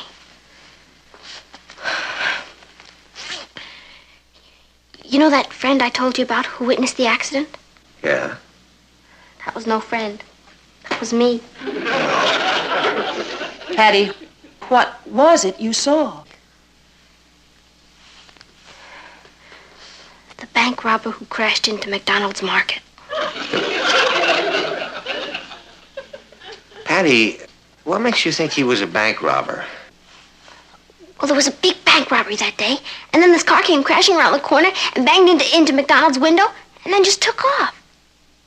Now, what reason would any honest citizen have for leaving the scene of an accident? I can think of one. Patty, was there a woman in the car with him? His ma. Well, that cleans up a lot of things. To tell you the truth, I was kind of scared at first. But since I am the only witness, I figure I should testify. But I am kind of young, and I think I should have some kind of protection. Honey, why didn't you come to us about this? Well, I thought if I told you, they'd go after you, and I didn't want anybody to hurt you. You were protecting us. Yeah. Oh, Patty. Listen, you don't have anything to worry about. Let me explain. The man who ran into the front of the store was Mr. McDonald's son-in-law. His wife was going to have a baby. That's why he was in such a hurry to leave the scene of the accident. He had to get her to the hospital. He wasn't a bank robber. No. And all this time I've been brave for nothing. I don't think bravery's ever really wasted. One day it'll come in handy. I feel like an idiot. Aw. I'll get it. As long as I've come out of hiding.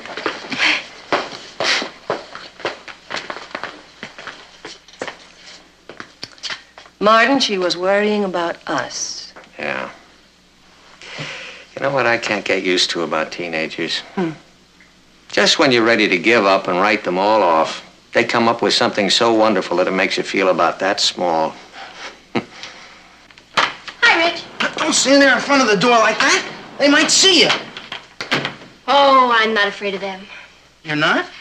No, they're only a mob. What can they do to me? Gee, Patty, you're almost as brave as I am. You sure you want to go through with this? I wouldn't let anything in the world stop me. And you're not afraid of the danger? Richard, I thrive on danger. You sure have hidden depths. For a girl, you're quite a girl. Thank you, Richard. Well, I guess with your help, the police will be able to solve that bank robbery. And who knows? It could lead to cleaning up a lot of other crimes. There might even be a big reward in this. Well, the only reward I want is knowing that I've done my duty. Oh, excuse me. It might be safe. Oh, why don't you let me get it? Richard, if they're coming for me, they're coming for me. Relax.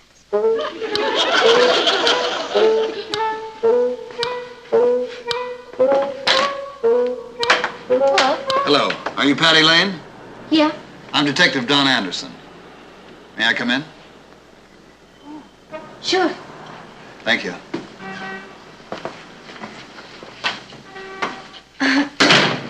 Right this way. Thanks. Oh, this is Richard Harrison. Detective Anderson. You people don't lose any time, do you? What can I do for you, Detective? Well, I'm checking out a rumor that you might have seen an accident in the neighborhood. And don't say anything that might prove fatal, Patty. It's all right. You mean the McDonald case? That's right. Oh, won't you sit down? Thank you. Yes, I saw the whole thing. I was just saying to Mr. Harrison, what good is a witness unless he testifies? Wasn't I, Mr. Harrison? Yeah, that's what Miss Lane was saying. At the time the car hit the store, did you happen to notice a man walk past with a paper sack under his arm? Yeah. I remember thinking that the car was going to hit him if he didn't get out of the way. Poor man, he must have been pretty scared. He ran like a rabbit. Would you be able to identify him if you saw him again? Yeah, I think so. He was a little man. With kind of a round face and a funny chin. Why? That's the man who held up the Brooklyn Heights Bank.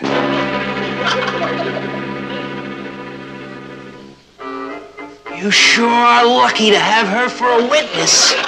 You've never seen such bravery. I mean, no mob is gonna scare her off. No, sir.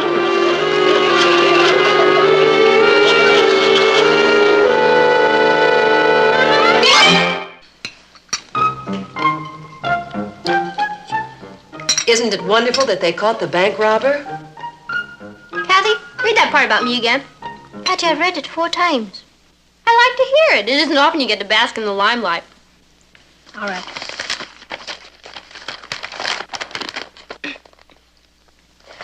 Police say that the apprehension of the suspect was aided by an unidentified teenager who witnessed his flight. That's the part. They don't even say whether you were a boy or a girl. We know I'm a girl. Good morning, everybody. Hi, Rich. Did you see the paper? You're famous. Oh, it was nothing. It's just what any other brave American girl would have done. Then how come it took a squad of police to drag you out from behind those drapes? Ross, you should be very proud of your sister. There wasn't even a reward. There was, as far as I'm concerned. Thanks, Papa. Your mother and I would like to sponsor a night on the town for you and Richard. Dinner and a movie and, Did you hear that? I have no pride. I'll take it. Gee, I'd better start spending more time hanging around banks. You better spend more time hanging around books. Well, I think we'd better be going or we'll be late. Yeah. Patty, since when do you need glasses? I didn't know you were having trouble with your eyes. I sure am. They're too good. With these on, I can only see what's right in front of my nose. Richard?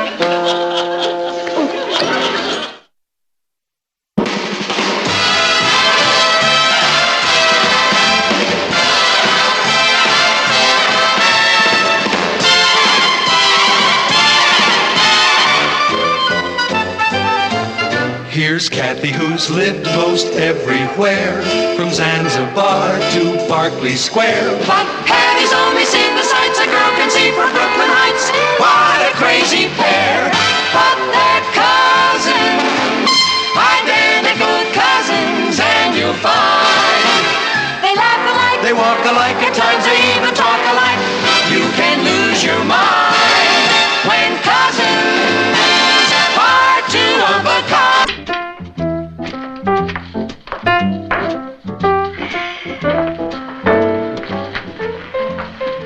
Kathy, have you seen my bowling bag? No, I haven't, Patty.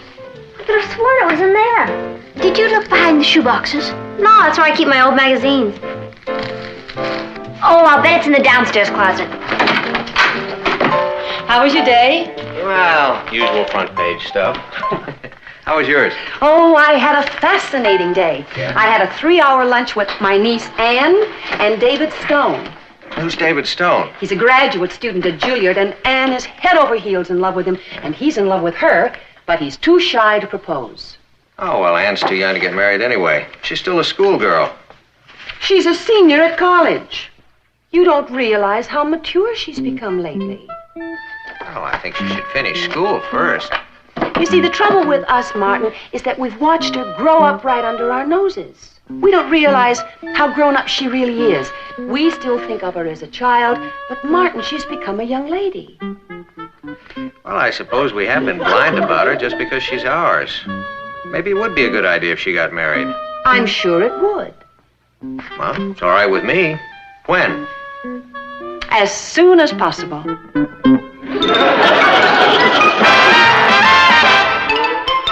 Meet Kathy, who's lived most everywhere, from Zanzibar to Berkeley Square. But Patty's only seen the sights a girl can see from Brooklyn Heights. What a crazy pair!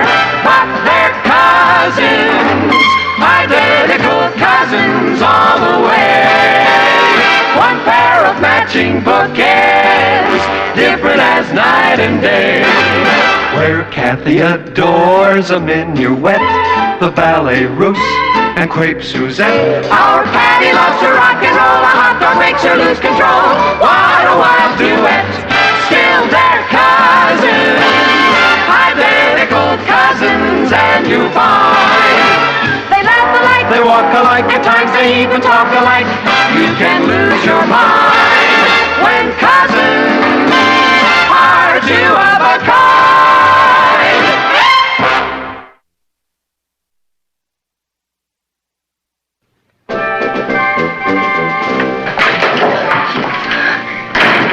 What is the matter? They're after me.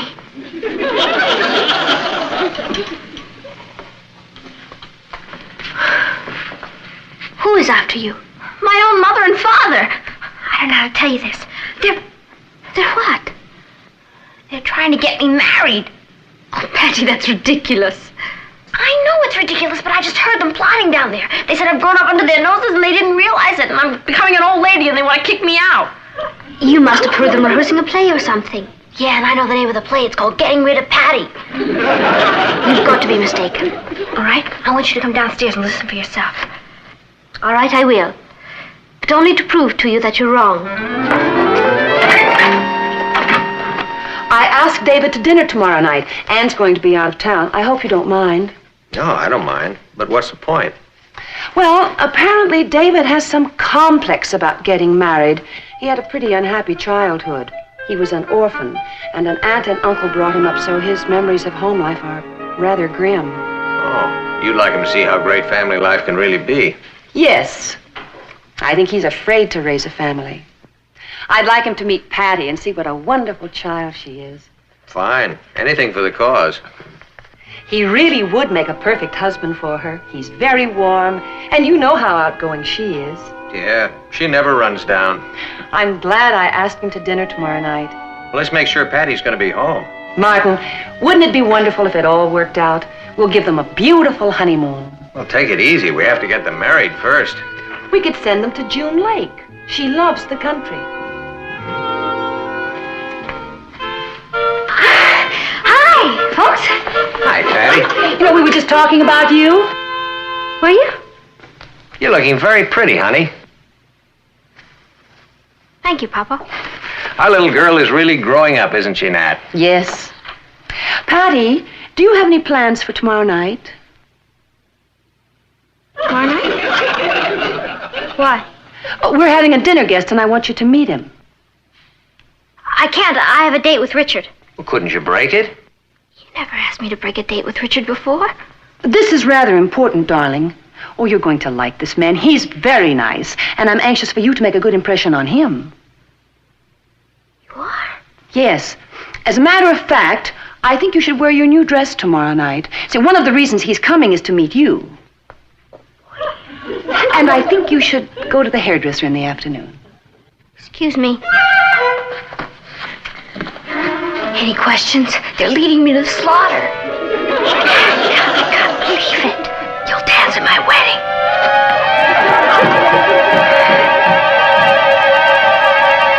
Hello, Uncle Martin. I'm Natalie. Hello, dear. Hello, Kat. Uncle Martin, I know this seems ridiculous, but Patty seems to think there's going to be a wedding around here. Does she? Well, with a little bit of luck, there will be. That's exactly... Oh. Who is the man? He's studying composing at Juilliard. He's a very lovely person. Excuse me. I wonder how Patty knew. Oh, kids today are marvelous. They sense things. Did you find out anything? Yes. They are trying to get you married. My own mother and father are arranging a marriage behind my back to a man I'd never even seen. You think we're in the Middle Ages? Well, I won't marry him. I simply can't understand them. I'm not ready to get married, Kathy. I got a C- in home economics. Now, who'd want a wife like that? Oh, they sure must be anxious to get rid of me. Oh, I'm sure it isn't that, Patty. Papa was always talking about how expensive everything is. Maybe if I ate less, they'd let me stay. You've got to do something. I want Richard. Oh, Richard, I'm so happy to see you. I just saw you less than an hour ago. It seems like a lifetime. Oh, what's wrong? I have to break my date with you tomorrow night. Well, why? I'm going to get married. Oh? Well, what about Tuesday night? She's serious. Serious about getting married? What is it, a school play or something? No, it's real life. Patty, you've been watching too much television. You can't get married. You've got a C- in home economics. You see, he knows I'm not ready to get married. What's she talking about, Kat? I'm afraid it's true, Richard. Her mother and father are planning to get her married. Well, I'm not ready to get married yet. You're not the man they've chosen. You mean they want you to marry somebody else? Yeah, you're beginning to get the idea. Who is he? I don't know. I haven't met him. All I know is they're sending us to June Lake for our honeymoon because they think I like the country. Patty, they can't do this. They made me break my date with you tomorrow night because they invited him to dinner. And I'm supposed to wear my new dress and go to the beauty shop and be very charming. When you get married, it's going to be to me, and that's not going to be for a long, long time. Patty, you haven't met him, but he hasn't met you either. So? So, they told you to be charming. So? So don't. How can I help it? Hey, I get it. She means make yourself unattractive and act stupid. Oh, he'd never believe it.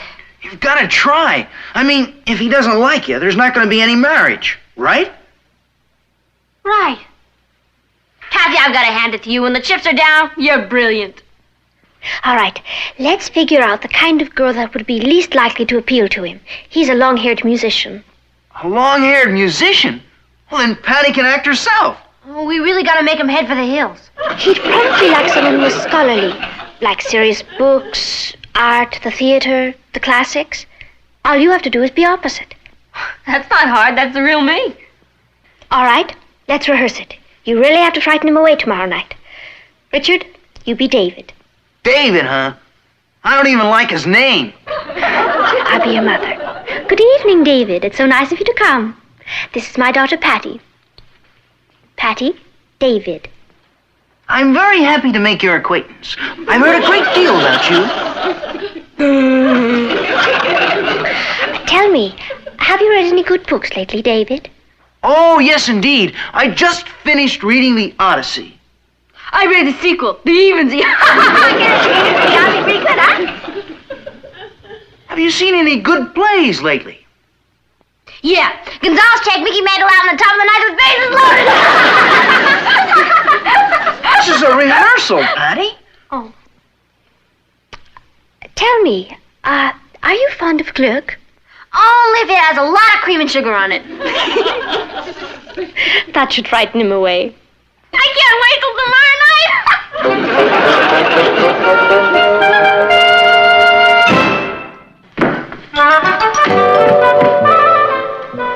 That's him. He's early.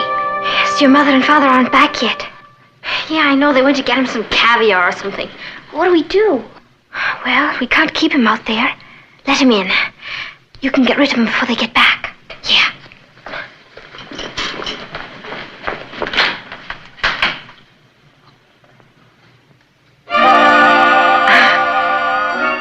Hello.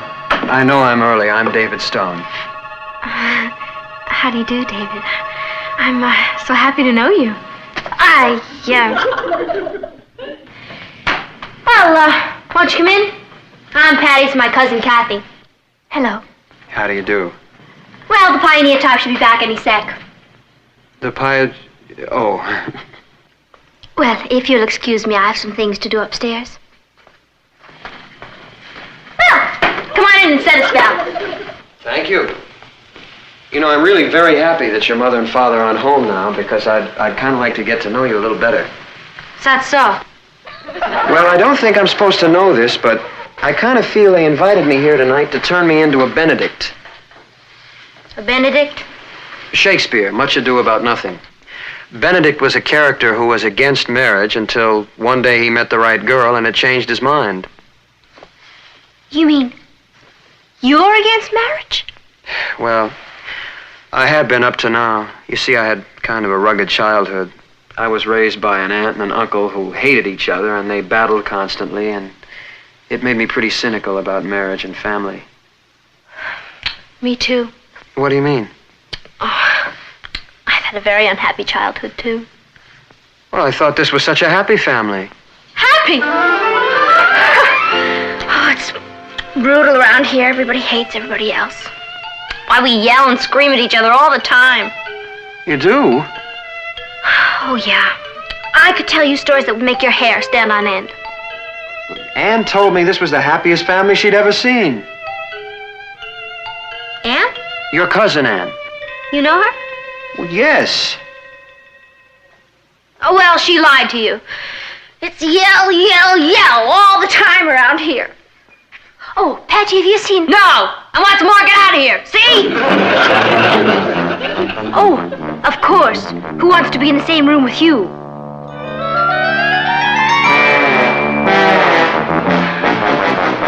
You see? Do your parents quarrel? Day and night. They're the only family Anne has. Yeah. Poor Anne. Well, she never even mentioned this to me. It must be terrible for her, just the way it was for me. Oh, even worse. When Papa loses his temper, he's a fiend.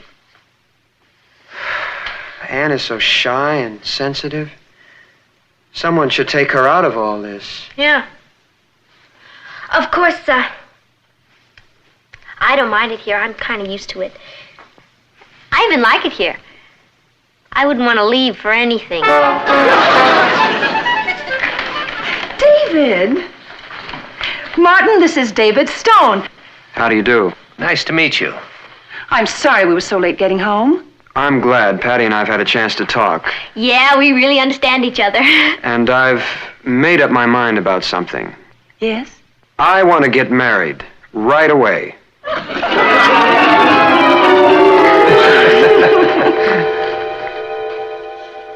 Francis, I can't tell you how excited we all are. Oh, of course, Anne is just beside herself. She loves David so much. Yes. Uh-huh. Yes. Yes. Mama. And David simply adores her. Oh, I'm going to help her pick out the wedding gown. Well, if we can get ready in time, we'll have the wedding next week. You know, I have just a million things to do. We're going to have the wedding right here at the house, and I do want it to be beautiful. Oh, about 100 people. Yes, I know she seems like such a child, but she isn't really. I know. He made up his mind last night, right after he had a talk with Patty. Isn't it wonderful? Oh, I'm so delighted. I can't believe it.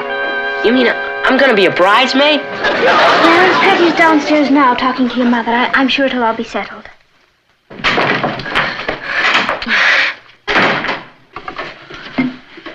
Did you talk to your mother? Yeah, it's all set. The wedding is next week in my former home. She wants it to be beautiful, about 100 people. Oh, Patty. Kathy told me the news, sis. I'm gonna miss you. I want you to come and live with me. Do you mean that? Of course I mean it. Gee, thanks, sis. You too, Kathy. Oh, and what about your husband? Oh, I forgot all about him. What time is it? Oh, it must be about 5 o'clock. Do you realize we haven't heard a word from David since he was here yesterday? Maybe he's forgotten about me. Oh, I wouldn't count on that if I were you. Yeah, I guess you're right. Oh, maybe he had to leave town or something. Patty, David's downstairs. He wants to see you. Oh, boy. I'm so happy. I can't tell you how much this means to me. Does it really, Mom? Oh, I've dreamed of this for a long time. Mom, I hardly know David. I've only met him once in my whole life. He's a wonderful man. You'll get to love him. Mom, I'm too young to get married. I should think so. We're moving the wedding from Wednesday to Friday. That'll give us 2 extra days. Oh, I've got a million things to do. I've got to arrange the minister, call the caterer, call the rental place. I don't know how we're going to get ready in time. My own mother, selling me down the river.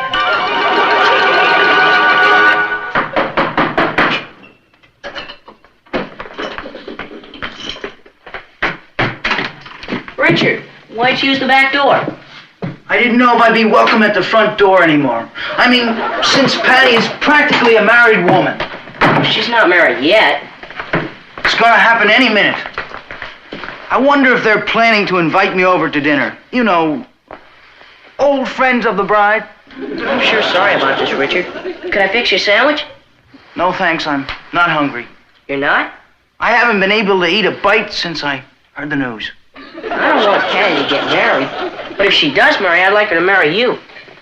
Thanks, Ross. I mean, you've got your problems, but at least I know what they are. I don't want a stranger for a brother-in-law. Maybe you're not gonna have a stranger for a brother-in-law. What do you mean? I mean, I'm not gonna let it happen so easily. You think any old joker that comes along can take Patty away from me? Now, wait a minute, where are you going? To see Patty, through the front door.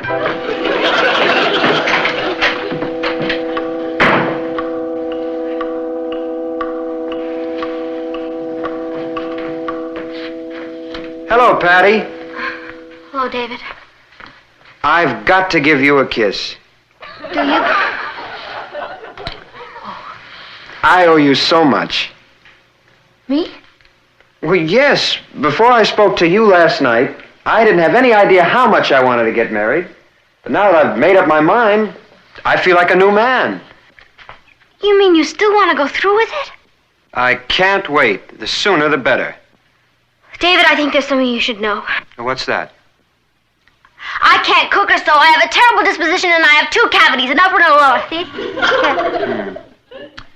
Well, when we get back from the honeymoon, we'll just have to get you to a dentist. You mean that doesn't change your feelings about me? Of course not, Patty. Nothing could ever do that. Why do I have to be so irresistible? Anybody home? In here, Richard. Hi, Patty. Hi, Richard. I'd like you to meet David Stone, Richard Harrison. David? You're David? You've heard about me?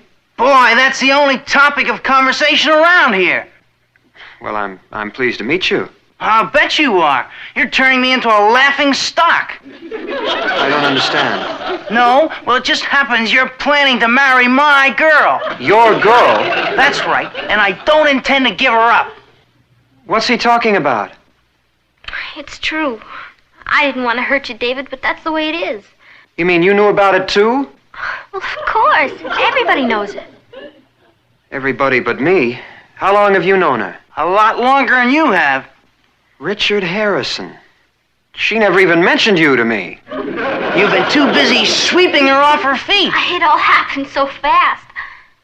And you're in love with her? That's right. Well, how does she feel about you? Tell him. Same way, I'm afraid. I can't believe this. You're just a kid. I'm not as young as I look. Anyway, Patty and I aren't ready to get married next week. But we will be, someday. Patty and you? That's right. That's why I can't marry you. You can't marry me. No. Oh, I hate these eternal triangles. But it wouldn't be fair to any of us. I know how hurt you must be. But I just can't go through with it. Patty, didn't your mother tell you? Oh, yeah. She told me how anxious you are to get married. And I hate to let her down, but please, try to understand. I think I do. Look, the truth of the matter is... Yes? Well, the truth of the matter is... Well, I'm just very happy we had this chat. Yeah, me too. Do you think you'll be able to get over me? Well, not right away, of course, but in time. Thank you, David. You're a good loser. Thanks. I lost to a good man. Yeah. Well, better luck next time. Oh, how am I going to break the news to the parent figures? Would you like me to do it for you? Would you? Yes, I think it might be easier coming from me. Yeah. That way you can tell them you're all right. You know something? You're all right. All set?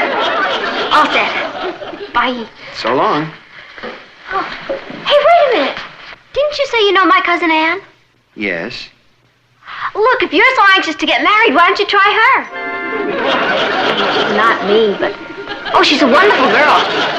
Good luck.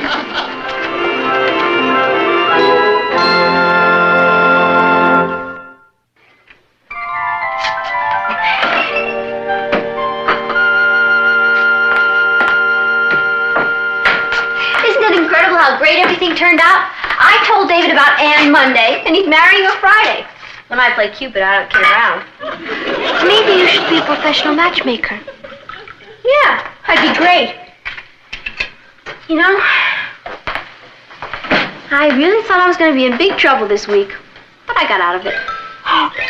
She didn't. She didn't. I'm afraid she did. Patty must have taken it for granted that we were all speaking of her wedding. Well, why didn't she come to us and discuss it? Well, perhaps she felt she couldn't. But why? Because she can't stand screaming. When Anne and I get back from our honeymoon, we'd like very much to have a talk with you about Patty. We think perhaps she may be happier living with us. Living with you? Well, Anne and I have discussed how unhappy Patty is living here at home, and we've decided that... Patty unhappy at home? Where'd you ever get that impression? It's not an impression. She told me. Well, I mean, she wasn't complaining. She merely said that she'd never leave you, but Patty's a very sensitive girl, and she just can't stand watching you two fight constantly. Watching us fight? Yelling and screaming at one another. Patty said that? That's right. Well, for your information, there is no yelling around this house. Patty! Patty, come in here! Well, now, wait a minute. I didn't mean to start another family row. I just thought that if there was something wrong, perhaps we could help the situation. Don't worry. We're going to do something about it. Patty! Yes, Pa, would you call me? Yeah, I have a bit of news for you, young lady. Oh, yeah? What's that? You're in trouble again. I know. Now, about our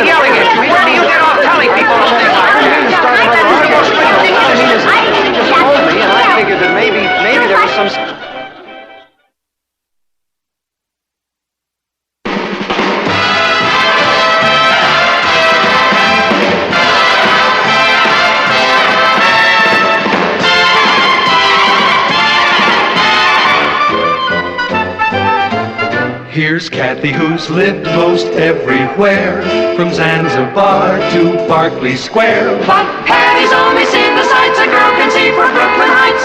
What a crazy pair! But they're cousins, identical cousins, and you'll find they laugh alike, they walk alike, at times they even talk alike. You can lose your mind when cousins are two of a kind. Sakes, must you? Must I what, sis? Make noise like a hungry hippopotamus. Yep. Morning, everybody. Hi, Papa. Hi. For you, dear, airmail special. Hey, it's from Cousin Gaylord. Cousin Gaylord? Yeah, he's a fairly distant cousin, Kath, one of the Atlanta lanes. He says, howdy, Cousin Martin. We all as fine as wine. Hope you all are the same. Me and Sissy are busy. That's Cousin Gaylord's wife. Me and Sissy are busy on boll weevils at the store, but glory be, things are booming. Well, isn't that nice? Which brings me to the reason for writing. Our little gal Betsy is coming home from boarding school on vacation, and her mommy and me are just too darn rushed at the store to look after her proper. So I was hoping you could put her up for a couple of weeks. Why, of course, we'd love to have her. Oh, Natalie, you have enough to handle around here as it is. Oh, I don't mind the extra work. It's only for a couple of weeks. Now, this is a big house, Nat, and you have practically no help. So much as I'd like to have Cousin Betsy come, I'm afraid I'm going to have to say thank you, but no thank you. I'll get it.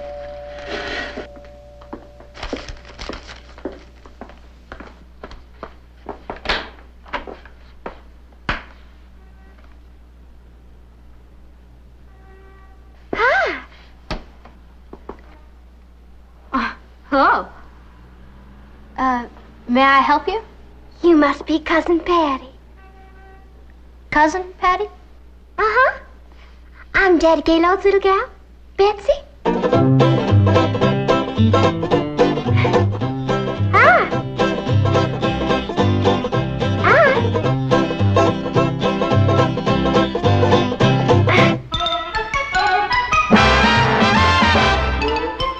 Meet Kathy, who's lived most everywhere, from Zanzibar to Berkeley Square. But Patty's only seen the sights a girl can see from Brooklyn Heights. What a crazy pair! But they're cousins, identical cousins all the way. One pair of matching bookends, different as night and day. Where Kathy adores a minuet, the ballet russe, and crepe Suzette. Our Patty loves to rock and roll, a hot dog makes her lose control. What a wild duet, still they're cousins, identical cousins, and you find they laugh alike, they walk alike, at times they even talk alike. You can lose your mind when cousins are two of a kind.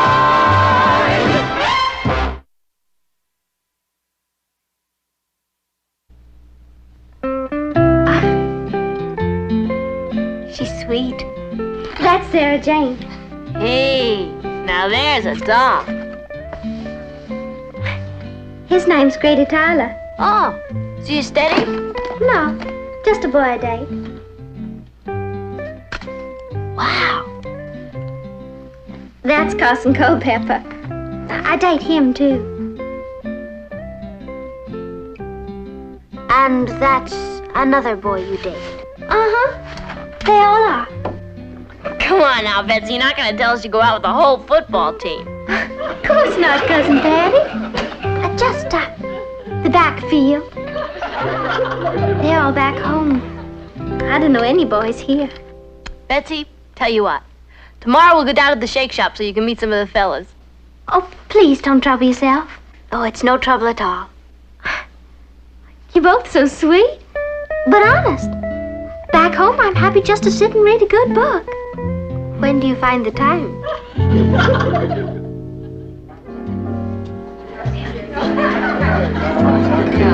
Oh, yeah. You see, Betsy, they do notice you. My, knowing boys sure are friendly. Well, they want you to know there's no hard feelings about Fort Sumter. Oh, come on, there's Kathy. Excuse me. Hi. Beg your pardon. Excuse me. Hi, Kathy. We're here. We saved a place for you. George, say hello to Betsy Lane, our cousin from Atlanta. Betsy, this is George Tutwiler, a friend of mine. Pleased to meet you. How do you do? Thank you.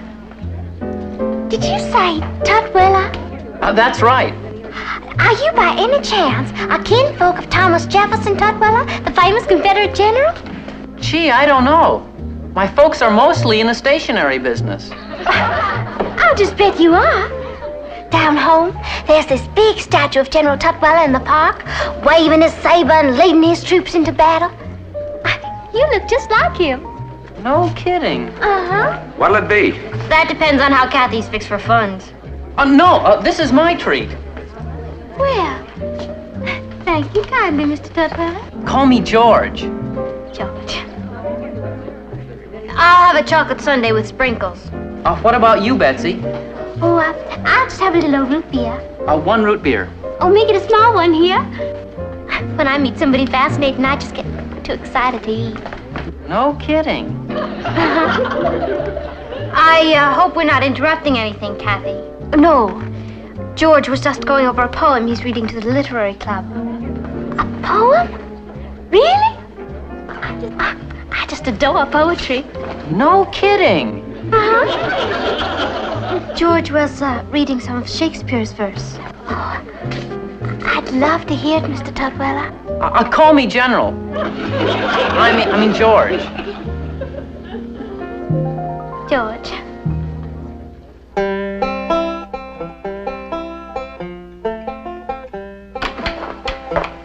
Hello, Patty. Hi, Kat. What are you doing home? I thought you had a date with George Tutwiler. He called to say he couldn't make it. Oh, that's too bad. Hey, have you seen Betsy? She's not in her room. No, she went to the movies with George Tutwiler. But shit! Why, that sneaky little thing. No, she's not, Patty. She told me he asked her to go. Oh, why didn't you tell her to lay off? Well, how could I after she'd accepted? She'd have been terribly embarrassed. Yeah, I suppose so. Well, goodbye, Charlie, to him, I say. Yes. He was very nice, though. Oh, forget it, Kath. If a guy is that fickle, I say P.H.I. P.H.I.? Pack him in. You're taking my loss very well. I'm sorry, Kath. Hi, yo. Oh, hi, Betsy. How come you're home so early? Because Mr. George Tutwiler is a total disaster. What happened? Our wagon train was attacked. You what? George took me to a cowboy movie. I've never been so bored in all my living days. I'm sorry it was such a dull evening. Oh, it wasn't all bad. At the popcorn stand, this real cute boy came up and introduced himself. Oh? What was his name? Robert. Or was it William? Darn, I can't recall. Oh, well, chin up. It'll come back to you. And if it doesn't, he will. Yes, I do believe I'll be hearing from him. Oh, let's hope so.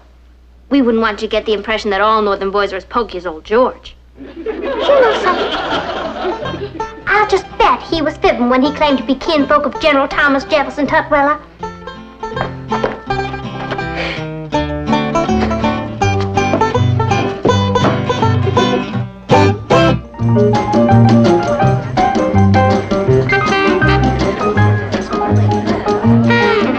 Come on, Kath, let's park. Hey, too bad Betsy couldn't come tonight. The place is really swinging. Patty, Betsy is here. Look. Yep, that's our Betsy. I wonder who she's with. Perhaps it's that real cute boy whose name she couldn't remember. It's Richard! Why, that Confederate Cleopatra! Patty, you can't make a scene here. Well, how dare she date Richard? He's mine! Well, Betsy doesn't know that. Obviously, Richard hasn't told her. Where do I get my hands on him? Why bother? I say goodbye, Charlie, to him. What? Well, if a man is that fickle, forget him. I say P.H.I. That cute boy I met took me to the pictures. Turns out his name's Richard Harrison. You don't say. Then maybe you'd like to have this for your collection. Why, it's Richard.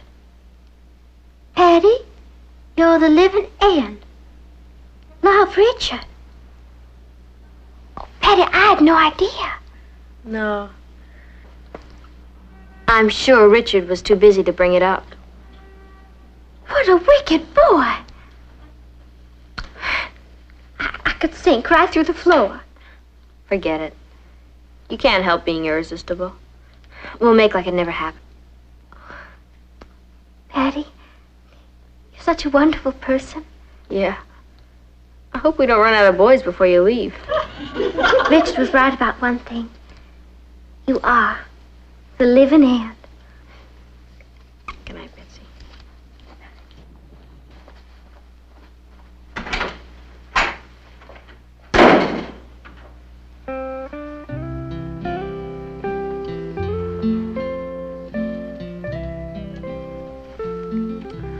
I just love being here with Patty, Sarah Jane. I wish I could stay on and on like Cousin Kathy. Don't see how I could, though, as long as Kathy's here. Sarah Jane, wouldn't it be nice if Kathy suddenly took a notion to go off and live with a daddy in Europe? Don't suppose she ever will, though. Not unless something happened to put that notion in her head.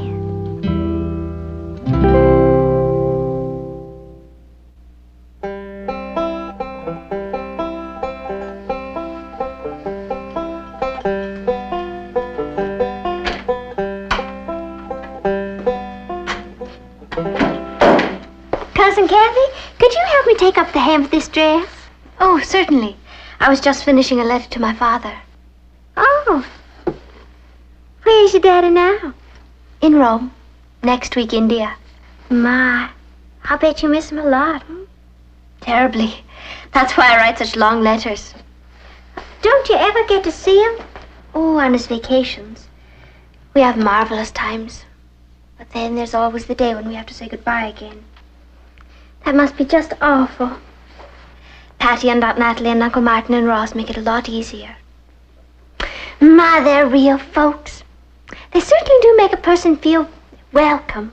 Yes, they're pretty special. Indeed they are.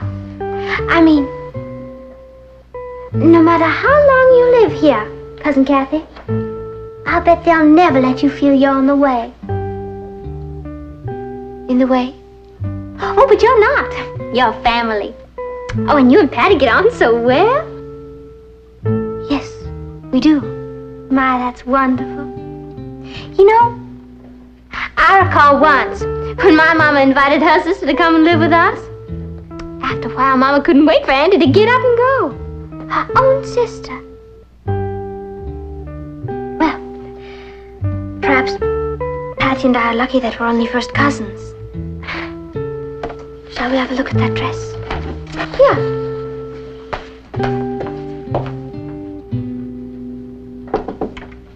Hi. Hi. Busy? Oh, just doing my geometry homework. Or trying to. Darn. Why wasn't I born with brains like Kathy? Aunt Natalie says she's just brilliant. Fantastic. IBM machines bring their problems to Kathy. Why, your mother just goes on and on about how wonderful Kathy is. Yeah. Oh, why don't you ask her to help you with that? Oh, not Kathy. She says it's good for my character to go it alone. Oh. My roommate at boarding school is smart like Kathy. Mary Lou. Knows everything. Yeah, that can be a drag to live with sometimes. You really mean that, Cousin Patty? Oh, don't breathe a word of this to anybody. But as much as I adore and worship Kathy. Yes? Well, sometimes when she comes on like Albert Einstein. I won't say a word. That's just how I feel about Mary Lou sometimes. Aren't we awful? Dreadful.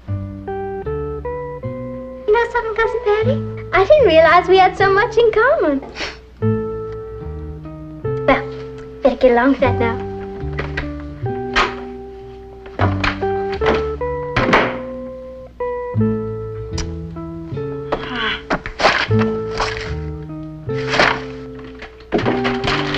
Hello, Patty. Hi, Kath. What's the square root of 17? Figure it out. Thanks a lot. I haven't got time. Oh? What's your hurry? I'm taking Betsy to that dance at the Y tonight. You want to come with us? No, thank you. I think I'll stay in and wash my hair. Well, as long as you're staying in, would you copy out the last few equations for me? I will, if you insist. But I really think you ought to do it yourself, Patty. Excuse me.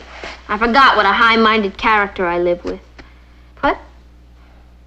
Well, it's not as if I asked you to help me cheat on an exam or something. Patty, what's gotten into you? Nothing. It's just I hate this assignment so. All right. I'll finish it for you. No, I'll do it. Well, why don't you come with us, Kath? The place will be bulging with boys. Indeed. All baying after you and Betsy. Kathy, you can have any boy you want. You just don't try. You have to pour on a little flattery. I know. But when I do, I sound like such a ninny. Oh. Is that how I sound to you? Like a ninny? I didn't mean that. Well, you practically said so. I didn't. But you do think so. All right. If you want the truth, I suppose there are times when you do. Kathy. Oh, don't be upset. I'm sure there are times when you find me a long-haired drag. I never said that. Let's face it, Patty, we're really very different people. Yeah, but we get along great. Don't you ever get tired of having me around all the time? Intruding? Intruding? Kathy, whatever put such an idea in your head? I don't know. Perhaps it was something that Betsy said the other day. What did she say? That I was lucky to be living with a family that never made me feel I was in the way. In the way? You? You know, the other night, little old cousin Betsy somehow got me to admit that, well, that I get edgy when you're being brilliant at school. And I found myself telling her that I resented your being so popular with boys. Kathy, do you think our cousin is up to something? I don't know. Sure sounds like she's trying to make trouble between us. But why on earth should she? I can't imagine. Something spooky is going on around here. Patty, Betsy is a very sweet girl. Oh, bless her. Butter would melt in her pretty little mouth. Let's not be unkind. No. I'll just have a little old root beer. Oh, make it a small one. Here. When I meet somebody fascinating, Mr. Tutwiler, I just get too excited to eat. And then she went after Richard the chicken-minded. I'm gonna find out what she's up to. How? By out-sneaking her.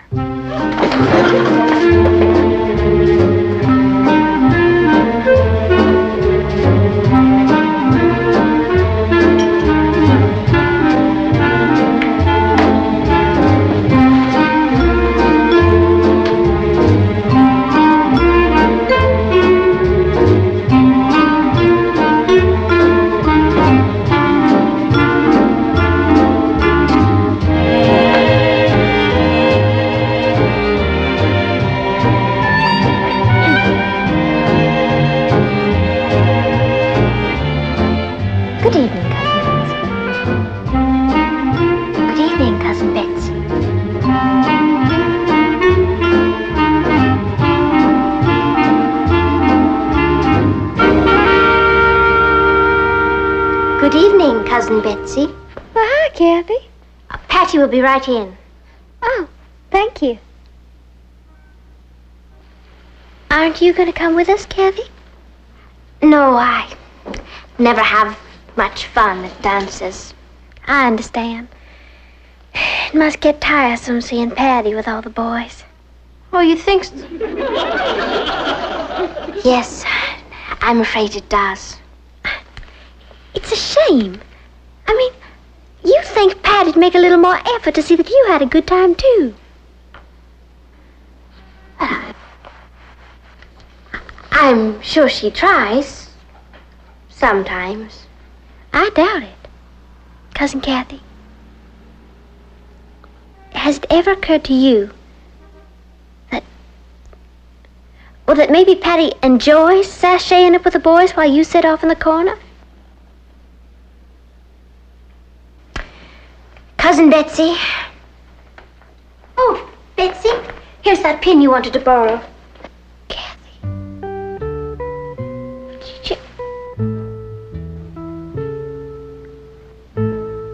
Patty, what have you been doing? Just, having a little heart-to-heart with our cousin. Isn't that right, Betsy?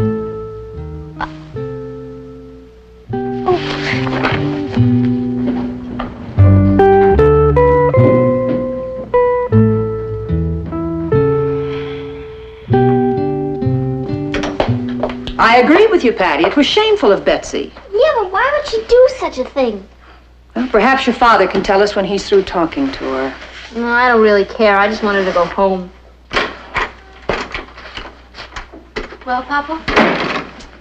Well, I had a talk with Betsy, and then I called Cousin Gaylord, and he's coming to pick her up. Good riddance. Patty, you and Kathy have every reason to be furious with Betsy, but we should try to understand her a little. I do. She's a snake. No, she's just a very lonely girl. Lonely? Have you seen that collection of boys on her dresser? Well, maybe she has plenty of dates. But what she doesn't seem to have is a family. What about Gaylord and Sissy? Well, I gather that Gaylord and Sissy ship Betsy off to boarding school so that they can devote all their time to building up their business. And on her vacations, they fob her off on relatives like us. Okay, so she's lonely. But why did she try to start a feud around here? Because, honey, she had the wild hope that Kathy would decide she wasn't welcome here, and then Betsy could come and live with us instead.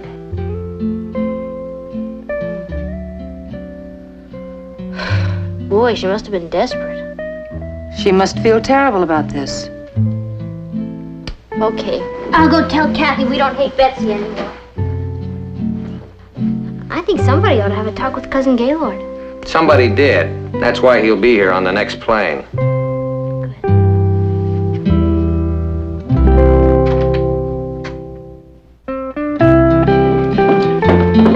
And next summer we want you to come and stay with us.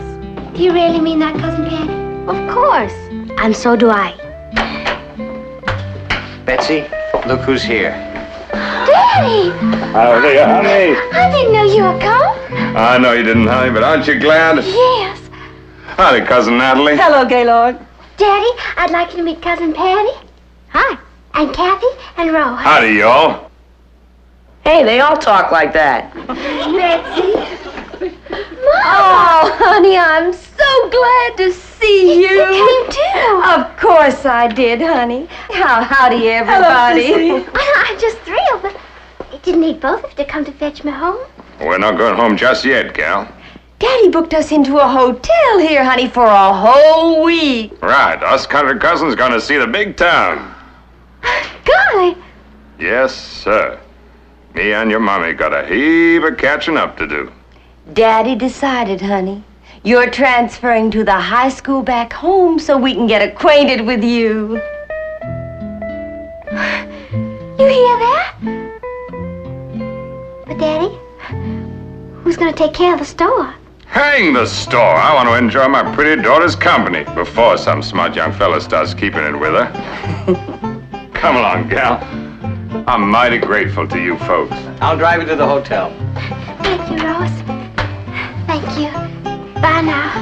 And thank you all for being so wonderful. I'll be seeing you. Thank you very much. Bye, y'all. Bye. You all come back. Yeah?